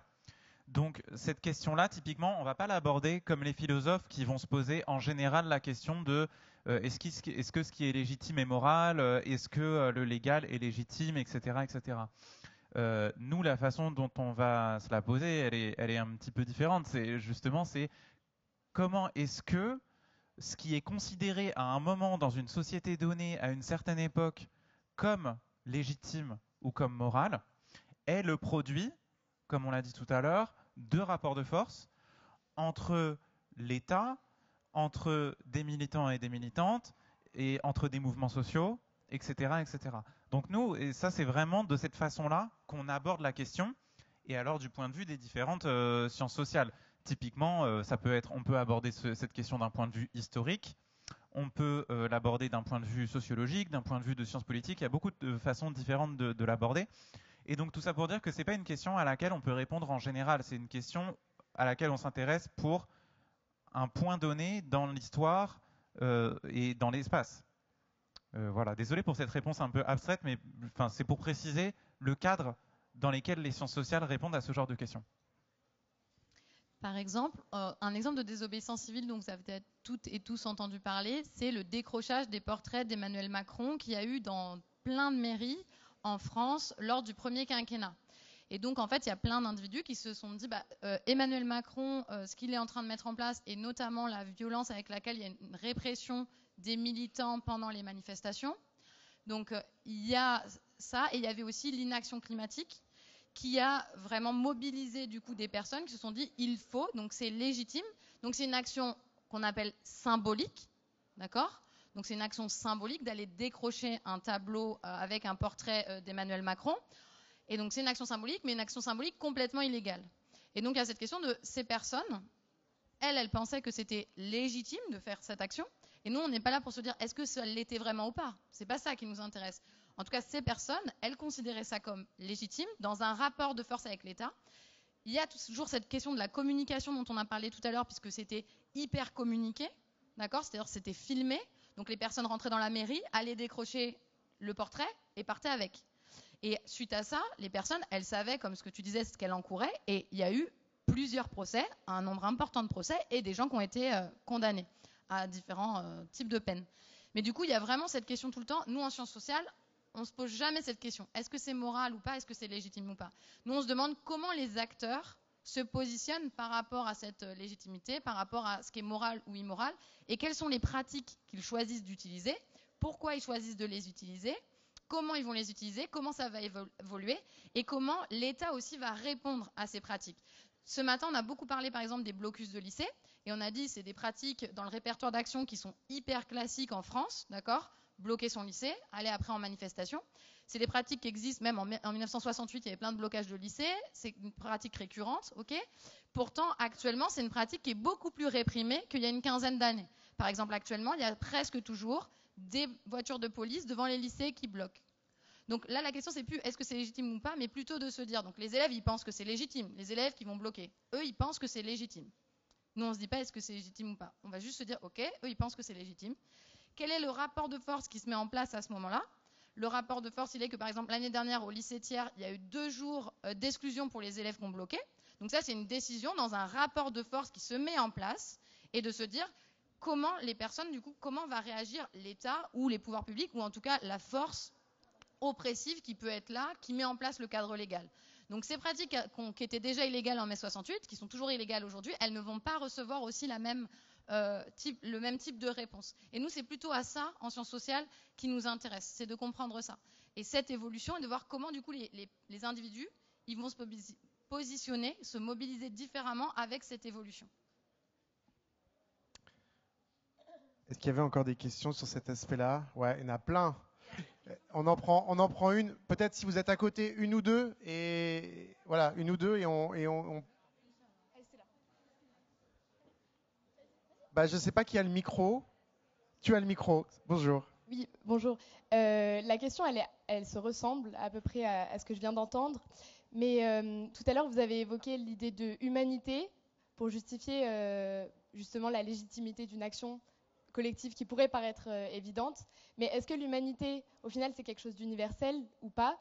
Parce qu'au final, on n'a pas toute la même manière de percevoir l'humanité en fonction de nos propres justices et de nos propres morales. Et du coup, à quel point l'humanité, elle est utile justement pour justifier la légitimité d'une action? Oui, dans le sens d'humanité, c'était juste la bienveillance en fait, ou dans un souci d'égalité d'humain à humain en fait, que je définissais l'humanité. Où pour moi, on est sur des besoins limite physiologiques, manger, boire, vivre simplement et pas sans être opprimé. Donc c'est dans quelque chose des notions très très basiques qu'on s'est positionné et qu'on estimait inhumain que de ne pas secourir des gens, parce qu'en fait, de fait, ils appartiendront plus à l'humanité si on ne va pas les secourir, puisqu'ils vont mourir. Voilà. Il faut rappeler qu'il y a aussi à terre aussi un droit international humanitaire qui s'impose théoriquement à tous les pays. On voit bien chaque jour que ce n'est pas forcément respecté dans les faits, mais que c'est aussi des lois. C'est aussi des lois normalement. La Convention internationale des droits de l'homme. Des conventions internationales qui régissent tout ça dans notre société. Donc après, voilà, c'est quand même ça. Il y a aussi des lois en la matière. Est-ce qu'il y a encore une toute petite question? Ouais. Oui, vas-y, tu as déjà eu la parole, mais vas-y. C'est une toute petite question vraiment, mais c'est dans le contexte actuel du virage à extrême droite du gouvernement. Quand vous dites que vous n'êtes pas encore vous n'êtes pas dans l'illégalité, dans l'action par exemple d'SOS Méditerranée, etc. Est-ce que vous êtes prêt à rentrer? Est-ce que vous avez envisagé cette possibilité, par exemple au sein d'SOS Méditerranée ou au sein d'autres groupes militants, du fait que votre action légale va peut-être devenir illégale? Et est-ce que vous êtes prêt à du coup désobéir sur cette légalité?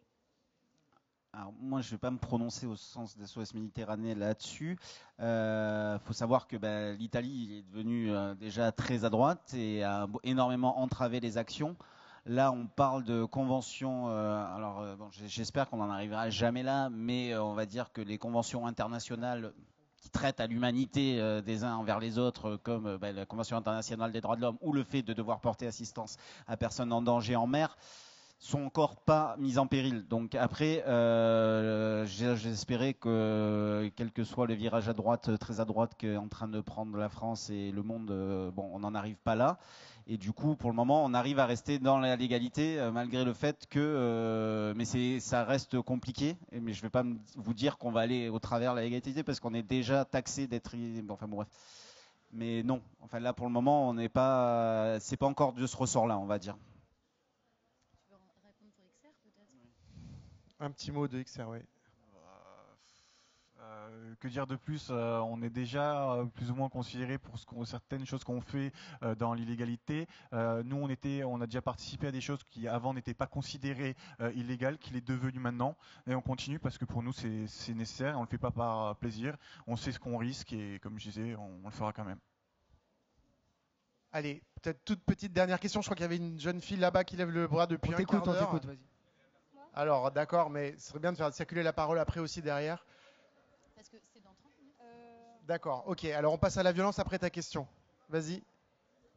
Est-ce que la désobéissance civile peut se faire...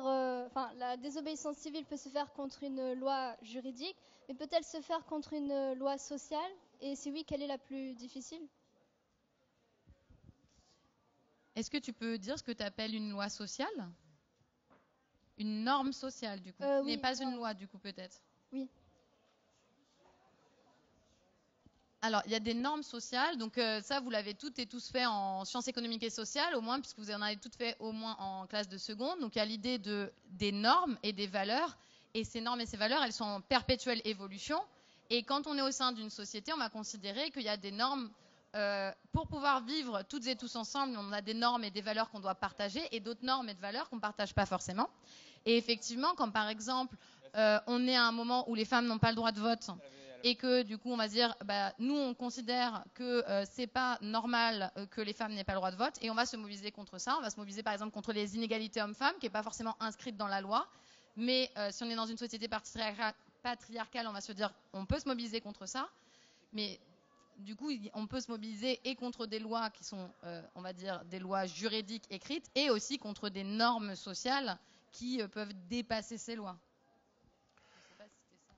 Allez, sur ce thème, une dernière question, et puis derrière, il y a un autre thème, je vous rappelle, oui, donc on pourra continuer les prises de parole. Vas-y. Pardon, oui, du coup, là, la question, c'est de Miramas. Et ma question, c'est qu'est-ce qui fait que l'État va autoriser une manifestation ou pas? Parce que, par exemple, lors du 7 octobre et tout, avec les attaques du Hamas en Palestine, et l'État, ils avaient interdit les manifestations pour la Palestine. Super. Alors, cette question, elle est très intéressante.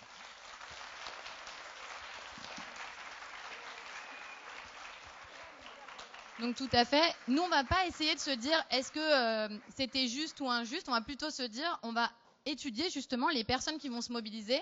Et on a des camarades du coup à nous qui sont aussi des doctorants et doctorantes qui travaillent sur les mobilisations qu'il y a pu y avoir l'année dernière après le 7 octobre et depuis. Et justement, c'est assez intéressant de se dire pourquoi certaines manifestations vont être autorisées, pourquoi d'autres ne vont pas l'être, sur quel fondement. Et on a bien vu que l'État, au bout d'un moment, français, qui au début ne voulait pas autoriser les manifestations en faveur de la Palestine, a été obligé de les autoriser par la suite. Donc là, ça veut dire qu'il y a eu un rapport de force. Et même si ce n'était pas autorisé, il y a des personnes qui sont quand même allées manifester, potentiellement qui se sont fait arrêter, mises en garde à vue, des choses comme ça.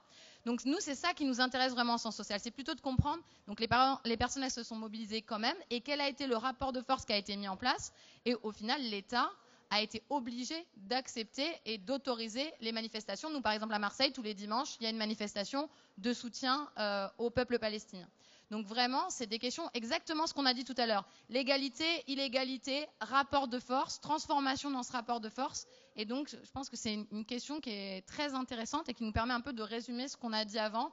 La question aussi de la communication sur cette question-là qui avait été faite, très importante, notamment sur les réseaux sociaux. Il y a aussi, par exemple, vous avez tous et toutes suivi le fait qu'il y a un député de la France Insoumise qui a mis un drapeau palestinien à l'Assemblée nationale. Donc, par exemple, il n'avait pas le droit de faire ça. Et pourtant, donc, ce qu'il a fait, il le considérait comme légitime. Et il a fait ça, il a été puni pour ça. Mais donc, vous voyez bien comment, en fait, sur toutes ces questions qui traversent notre société, on peut se poser ces questions en lien aux désobéissances qui sont vraiment le thème de notre festival aujourd'hui. Et maintenant, on va faire le lien avec, du coup, la question de la violence. Et du coup, on avait une étudiante qui avait préparé une question. Je crois qu'elle s'appelle Maëlys. Maëlys, pardon. Maëlys, ouais. Donc, le micro pour Maëlys, s'il te plaît. Est-ce que tu peux te lever, s'il te plaît? Merci beaucoup.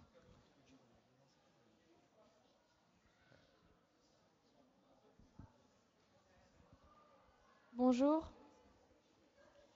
J'avais une question par rapport à la violence.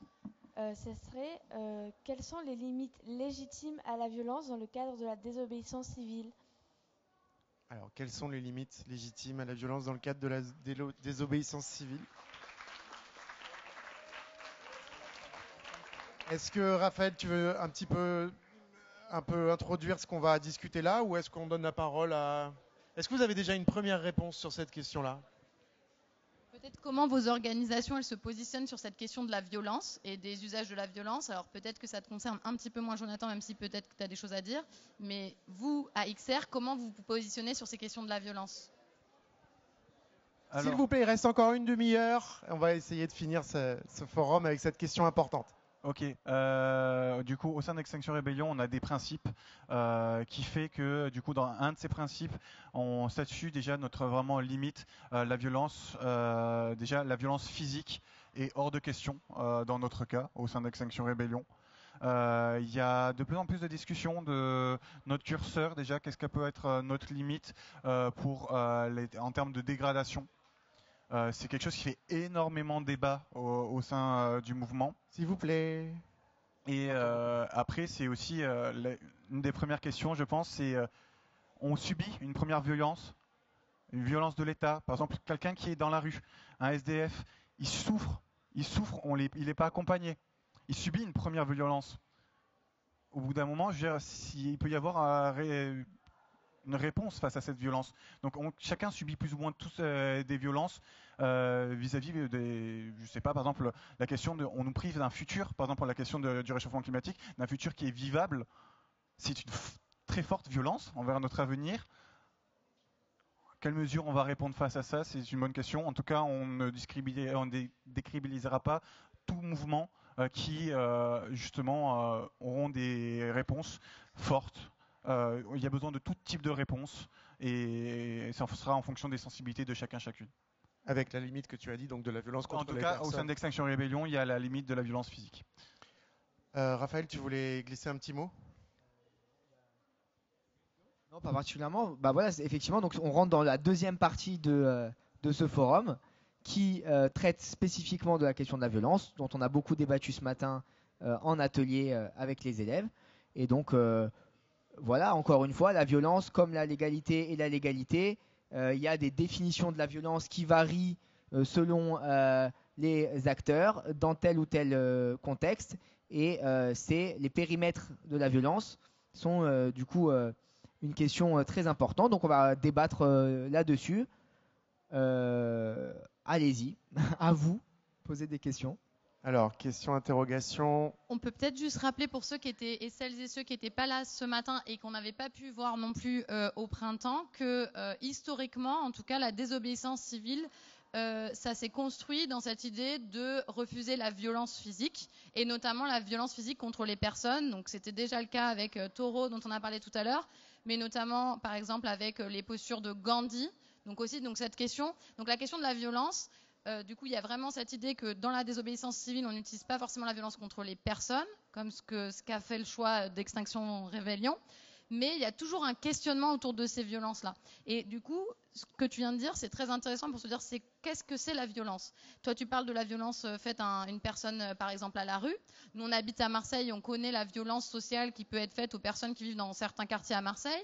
On peut parler de plein de formes de violence. Et donc, c'est ça aussi qui se questionne dans le cadre des mouvements de désobéissance civile. C'est quelles sont les formes de violence, quelles sont les formes de violence qui nous sont opposées en tant que citoyens, citoyennes qui vont se mobiliser. Et ensuite, comment on y répond et quels sont les niveaux de violence qu'on a le droit d'utiliser pour rester légitime. Alors, il y avait une question. Est-ce qu'on peut donner le micro, s'il vous plaît? Il y a une personne au fond qui a le micro. Une question. Qui a le micro? Lève-toi. Encore une fois, c'est pas obligé que ce soit une question. Ça peut être une analyse, une remarque, quelque chose que vous avez à dire, quelque chose que vous pensez. Vous n'êtes pas obligé de vous réduire à une question. La parole est ouverte. Moi, ma question, c'était est-ce que la violence, c'est efficace? Parce que du coup, si c'est légitime, enfin, si c'est efficace, peut-être ça serait légitime parce que le but justifie les moyens. Non, les moyens justifient l'expression, quoi. Et est-ce que c'est efficace, la violence, pour faire avancer des causes dans lesquelles on croit?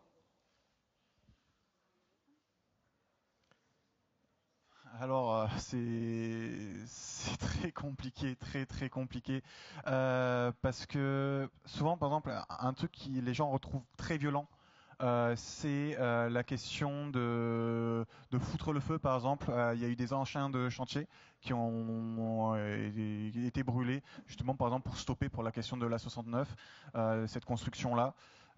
C'est quelque chose qui, justement, décrédibilise quand même beaucoup certains écologistes, même si il n'y a pas le choix pour certaines, parce que il y a des espèces qui sont en train d'être détruites, il y a vraiment un enjeu direct qui sera irrémédiable après. Donc il y a vraiment cette question-là on y réfléchit, des fois ça peut marcher, hein. La violence d'une violence plus forte peut marcher et c'est très compliqué. Mais de toute façon, que l'on fasse quelque chose de violent ou non, médiatiquement, on est déjà plus ou moins décrédibilisé, donc c'est des choses qu'on réfléchit énormément. Ouais, j'ai dit.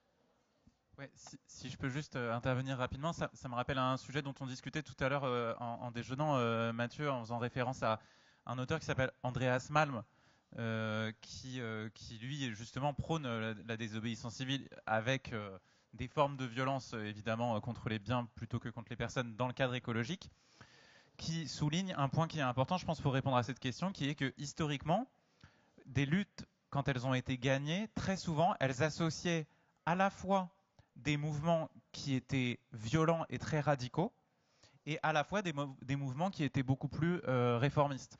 Si on pense par exemple à la lutte des droits civiques américains pour les personnes noires américaines, il y avait des mouvements qui étaient relativement pacifistes, comme celui de Martin Luther King, etc. Il y avait aussi des mouvements beaucoup plus radicaux, je pense aux Black Panthers, qui faisaient beaucoup plus usage de la violence politique, etc. Et historiquement, j'ai l'impression qu'on retrouve souvent cette combinaison d'éléments qui sont radicaux et d'éléments qui sont plus modérés, on va dire, avec des rapports différents à la violence. Et je pense que pour répondre à cette question, c'est important aussi d'avoir ce recul un peu historique là-dessus. Ce qui est super intéressant dans ce que tu viens de dire, donc dans le livre d'Andreas Malm sur la question du sabotage, il y a vraiment cette notion déjà de l'usage du sabotage dans le cadre de la désobéissance civile. Donc vraiment de comprendre que le sabotage est un outil de la désobéissance civile.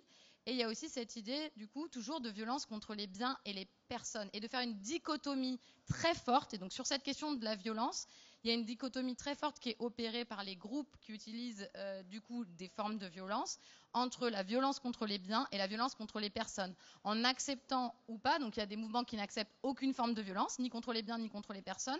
Et il y a des formes de mouvements qui vont choisir d'utiliser la violence contre les biens, donc de faire des actions comme on a parlé par exemple de sabotage dont tu parlais tout à l'heure, ou de saboter un pipeline comme dans le livre d'Andreas Malm. Donc il y a vraiment cette idée du sabotage. Et du coup, ça c'est en lien avec, il faut bien faire cette dichotomie avec la violence contre les personnes. Et donc toi, ce dont tu parlais tout à l'heure par exemple avec les Black Panthers, eux ils ont fait même le choix d'utiliser la violence contre les personnes.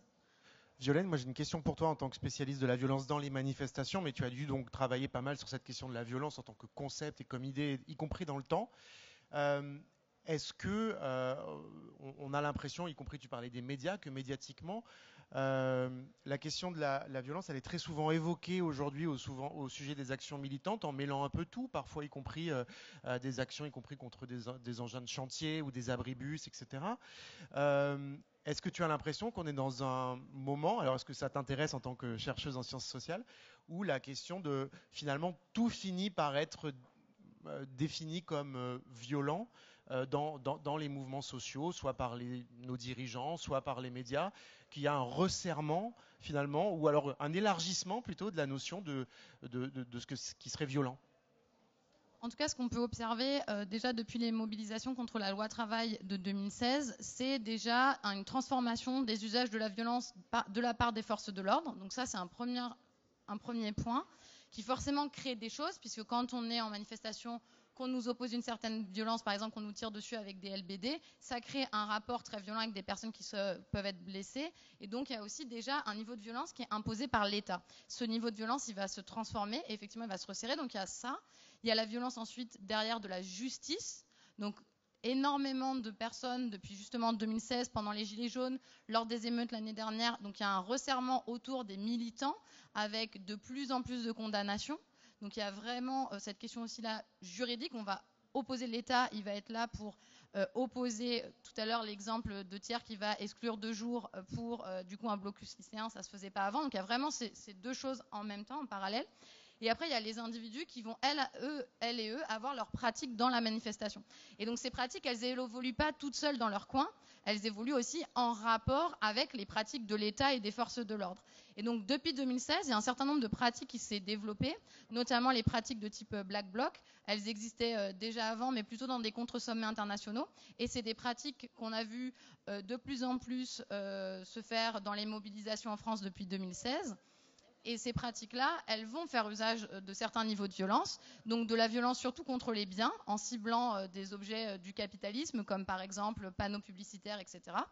Et en même temps, elles peuvent faire usage de la violence contre les forces de l'ordre, en disant que les forces de l'ordre nous opposent un certain niveau de violence, et nous, on va s'en protéger, et on va potentiellement y répondre. Et donc, il ne faut pas penser la violence seule dans son coin, mais penser toujours la violence comme une forme d'interaction sociale entre différents acteurs et actrices.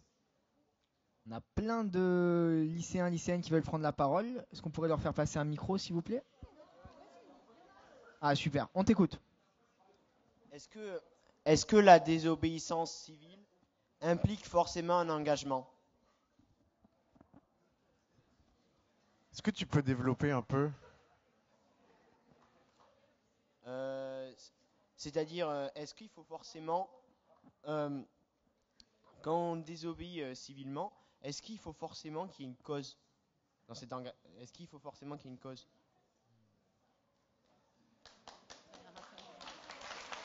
Merci pour ta question. Donc peut-être que c'est intéressant parce que ce matin, on a essayé, j'ai demandé à un groupe d'élèves s'ils avaient eu des expériences de désobéissance civile, et un lycéen m'a dit, moi pendant le confinement, je ne respectais pas le couvre-feu, je sortais plus de fois que ce qui m'était demandé.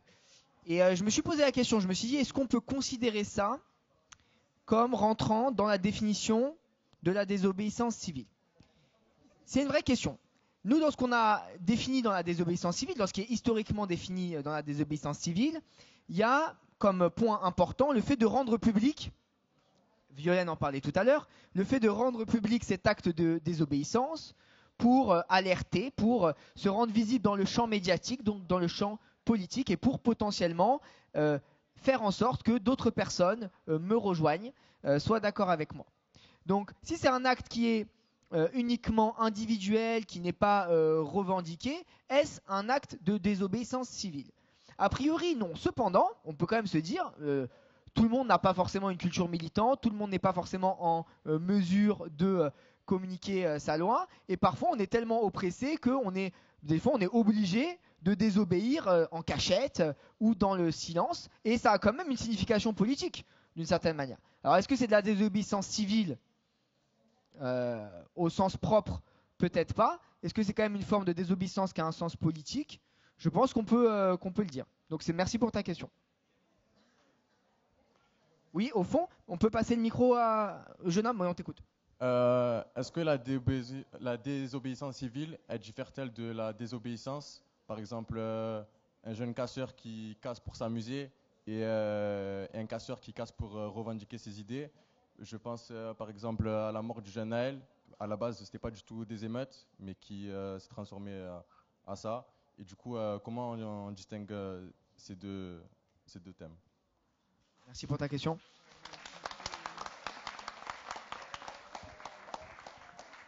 Alors du coup, dans le cadre de mon travail de recherche, je suis justement allée dans les manifestations suite à la mort de Naël. Déjà, le fait de choisir tout de suite le terme émeute, c'est intéressant parce que politiquement, en fait, le fait de dire émeute immédiatement, alors que par exemple des gilets jaunes qui avaient le même type de pratique, on allait quand même parler de manifestations à Paris, par exemple, alors qu'ils avaient des pratiques émeutières assez similaires. Donc il y a vraiment déjà un choix dans le vocabulaire du coup qui est opposé aux personnes qui se mobilisent.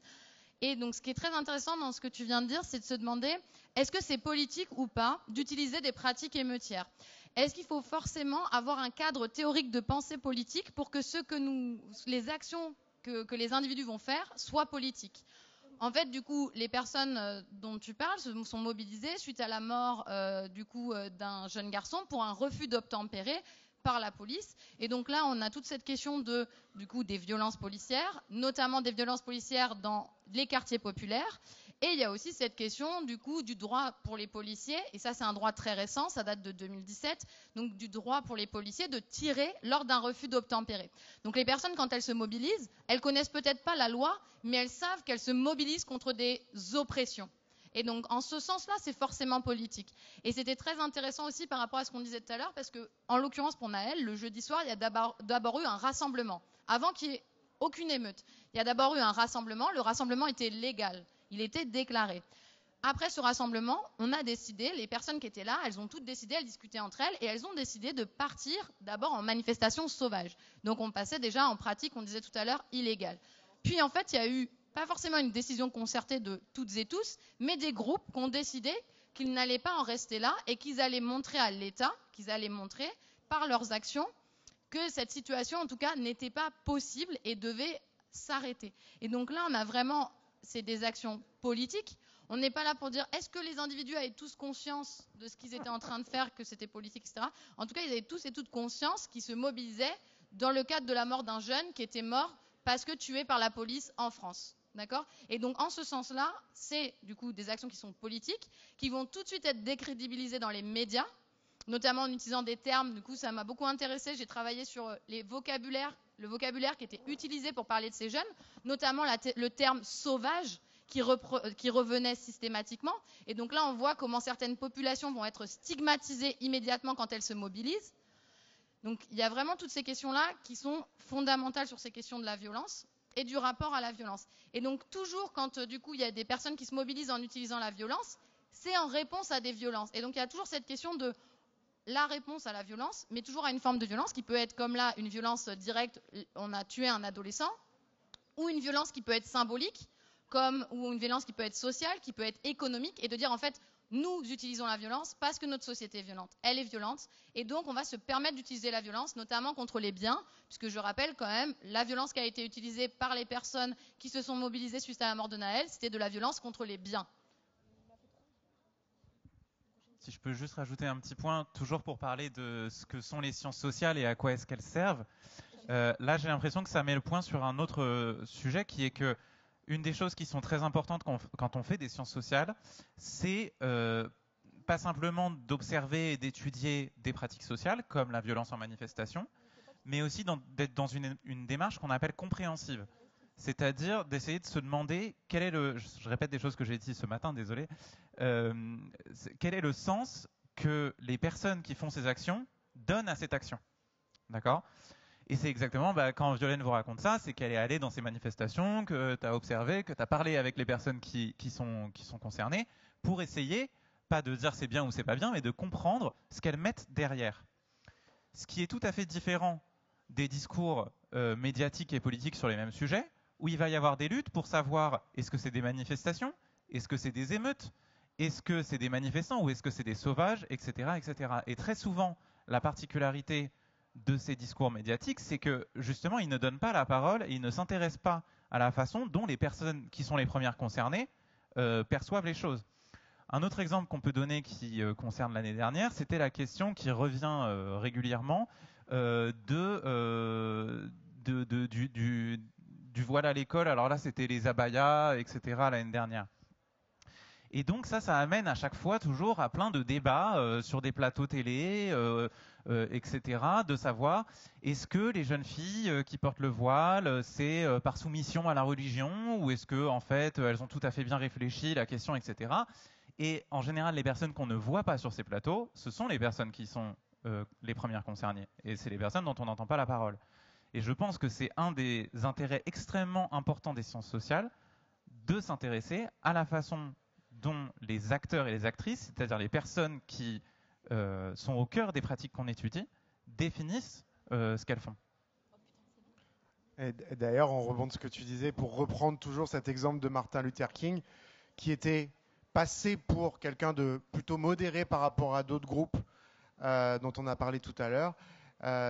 Il avait dit, après des émeutes justement aux États-Unis, et tu parlais du langage, et il avait dit que l'émeute, c'est le langage de ceux qu'on n'entend pas. Donc, il en démontrait la réalité politique qui n'est peut-être pas exprimée comme d'autres groupes politiques ou exprimée comme des gens dans des partis politiques le font ou des militants plus chevronnés le font. Mais il disait quand même que c'était en cela, une parole politique qui naissait justement de cette invisibilisation. Alors, il y a des questions. Oui, qui a le micro, s'il vous plaît?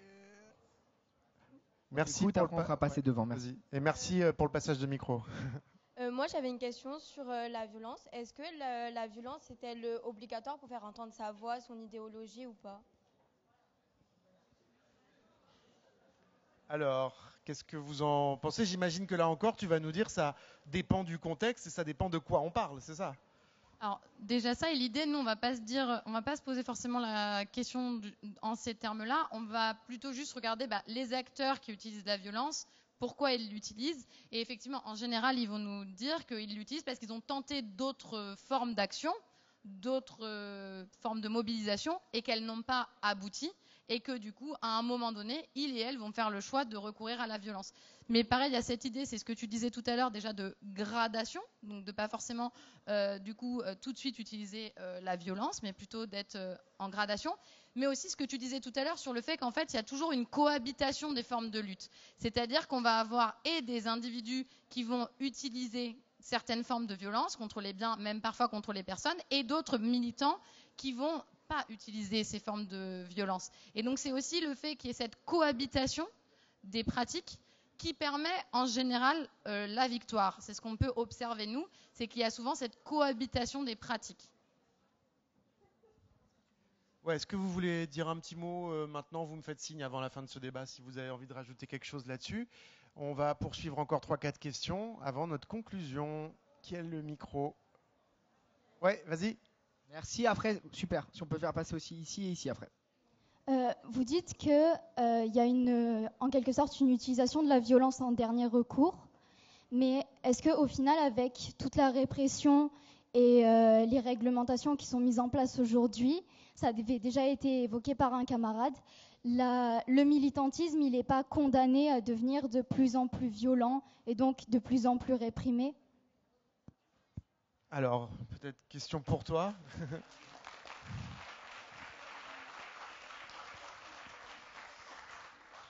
Malheureusement, ça, au fur et à mesure avec cette répression, c'est pas plus la violence genre en termes de grosses manifestations, émeutes, je pense qu'il peut se faire, en tout cas pour des militants comme Extinction Rébellion. C'est de plus en plus compliqué de faire des grosses manifestations, des blocages, et du coup ça amène de plus en plus à aller faire des choses plus clandestines, à faire des actions beaucoup plus chirurgicales, on va dire, et essayer vraiment de viser et de le faire ça discrètement et en cooptant le moins de personnes possible et essayer de rendre quand même médiatisé derrière. Mais oui, c'est assez compliqué, ça nous incite plus à faire des choses plus fortes d'un point de vue en termes de dégradation, vu que c'est plus des manifestations pour sensibiliser, vu qu'on n'a plus le droit de sensibiliser. On recourt de plus en plus à ça. Du coup, pour compléter, il y a vraiment cette idée dans le cadre de la répression, de dire, c'est ce qu'on disait tout à l'heure, en fait, la violence est toujours un rapport de force, donc déjà ce qui est violent, ce qui n'est pas violent, ce qui va évoluer d'être considéré comme légal, illégal, et donc en fait, dans ce rapport, quand l'État augmente son niveau de violence, d'accord, en par exemple armant la police avec de nouvelles armes, et ben ça monte forcément le niveau aussi de violence. Et donc dans les personnes qui se mobilisent, effectivement, il y a plein de personnes qui vont utiliser des pratiques qui sont illégales, qui sont peut-être considérées comme violentes, parce qu'elles vont considérer qu'elles ne peuvent plus se mobiliser dans un cadre de ce qui est légal et de ce qui est non violent. L'État les en empêche, en faisant par exemple des assignations à résidence, etc. Comme l'État les en empêche, elles vont du coup utiliser d'autres instruments, et notamment la violence contre les biens, par exemple.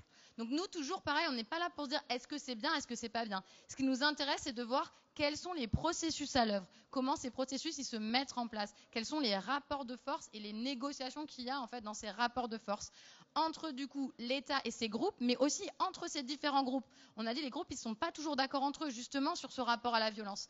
Ce qui était très intéressant, par exemple, au moment de 2016, donc dans les cortèges de tête, il y avait des gens qui participaient à Nuit debout et dans lesquels il y avait des personnes qui ne voulaient utiliser aucune forme de violence. Et même, il y avait des gens qui avaient proposé, par exemple, de venir habillés en blanc dans les cortèges de tête, en n'utilisant aucune forme de violence, juste en étant illégal, puisque en manifestation sauvage. Et il y avait d'autres groupes qui étaient là, mais non, mais pas du tout, on ne va pas aller s'habiller en blanc pour avoir une oppression de la part de la police. Vu la violence qu'on se reçoit, c'est impossible.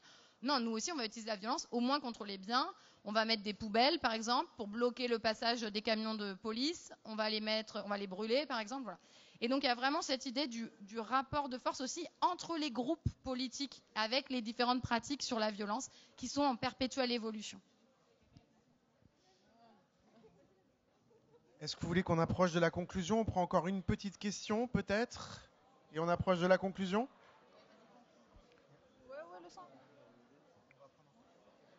Allez, il nous reste, j'ai noté 10 grosses minutes, on a commencé en retard. Ça va là-bas? Tout le monde, personne me dit stop? C'est bon. On a un oui là-bas, c'est bon. Ah oui, vous êtes pressés quand même, oui, ok. Vous allez désobéir, c'est ça les élèves? Vous allez désobéir? Allez, une question et on avance vers la conclusion. Très rapidement ta question. Merci. J'avais une question. Il y avait un cas à Paris, aux alentours de Paris, comme quoi les écologistes, ils avaient bloqué une autoroute et même des routes par rapport au gaz à effet de serre, enfin la pollution que causaient les voitures. Sauf que du coup, ça dérangeait tout le monde parce qu'il y a des gens qui doivent aller au travail le matin et je trouvais ça assez inutile. Je voulais savoir, c'était quoi votre point de vue là-dessus?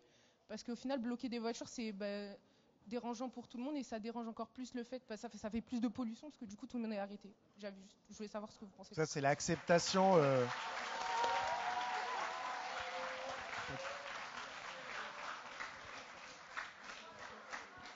Donc on revient sur la question de l'acceptation sociale en fait des actions et de la désobéissance civile. On a un peu répondu tout à l'heure. Est-ce que vous voulez rajouter quelque chose? Très brièvement, c'est toujours la limite entre essayer de médiatiser la chose et mine de rien, ça en fait parler d'un certain côté. On aimerait ne pas faire ça. Si possible, on essaie de faire autre chose, mais ça arrive. Il y a vraiment cette question que la désobéissance civile, elle a besoin d'avoir une certaine forme de légitimité. Et dans ce que tu viens de dire, il y a justement cette question de la légitimité. C'est-à-dire que toi, tu ne trouves pas ça légitime. Il y a peut-être toute une partie de la population, surtout de l'Île-de-France, qui ne trouvait pas ça légitime. Ces mouvements écologiques-là, ils trouvaient ça comme légitime. Et donc là aussi, il y a un rapport de force. Et du coup, dans les mouvements de désobéissance civile, il y a toujours cette question d'avoir l'opinion publique de son côté. Et du coup, ça joue beaucoup sur la question de la violence. Et qu'est-ce qu'on utilise comme niveau de violence? Parce que l'opinion publique, si on utilise trop de violence, elle peut basculer contre nous ou au contraire en faveur de nous. Et il y a vraiment cette question d'avoir de son côté l'opinion publique. Je pense qu'on va devoir conclure. On va vous poser une dernière question. Je crois que c'est Raphaël qui va la poser. Allez, une dernière. Vous allez réutiliser vos petits papiers. Après donc cette heure 45 de débat.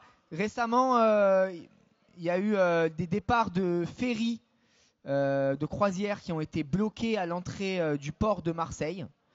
Les activistes qui ont fait cela considèrent justement que ces ferries sont source de pollution.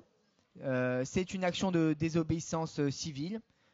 Qui pense que cette action est légitime et qui pense qu'elle est illégitime? Légitime rose, illégitime rouge.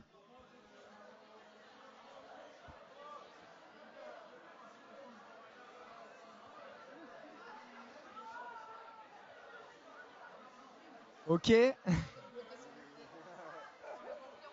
On a des résultats assez partagés. Lisez les résultats déjà pour moi. Qu'est-ce que vous en tirez comme conclusion?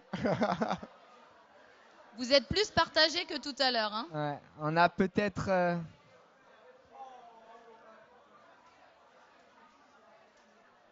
Et ben voilà, c'est ça l'essence du forum et de la politique. On n'est pas d'accord.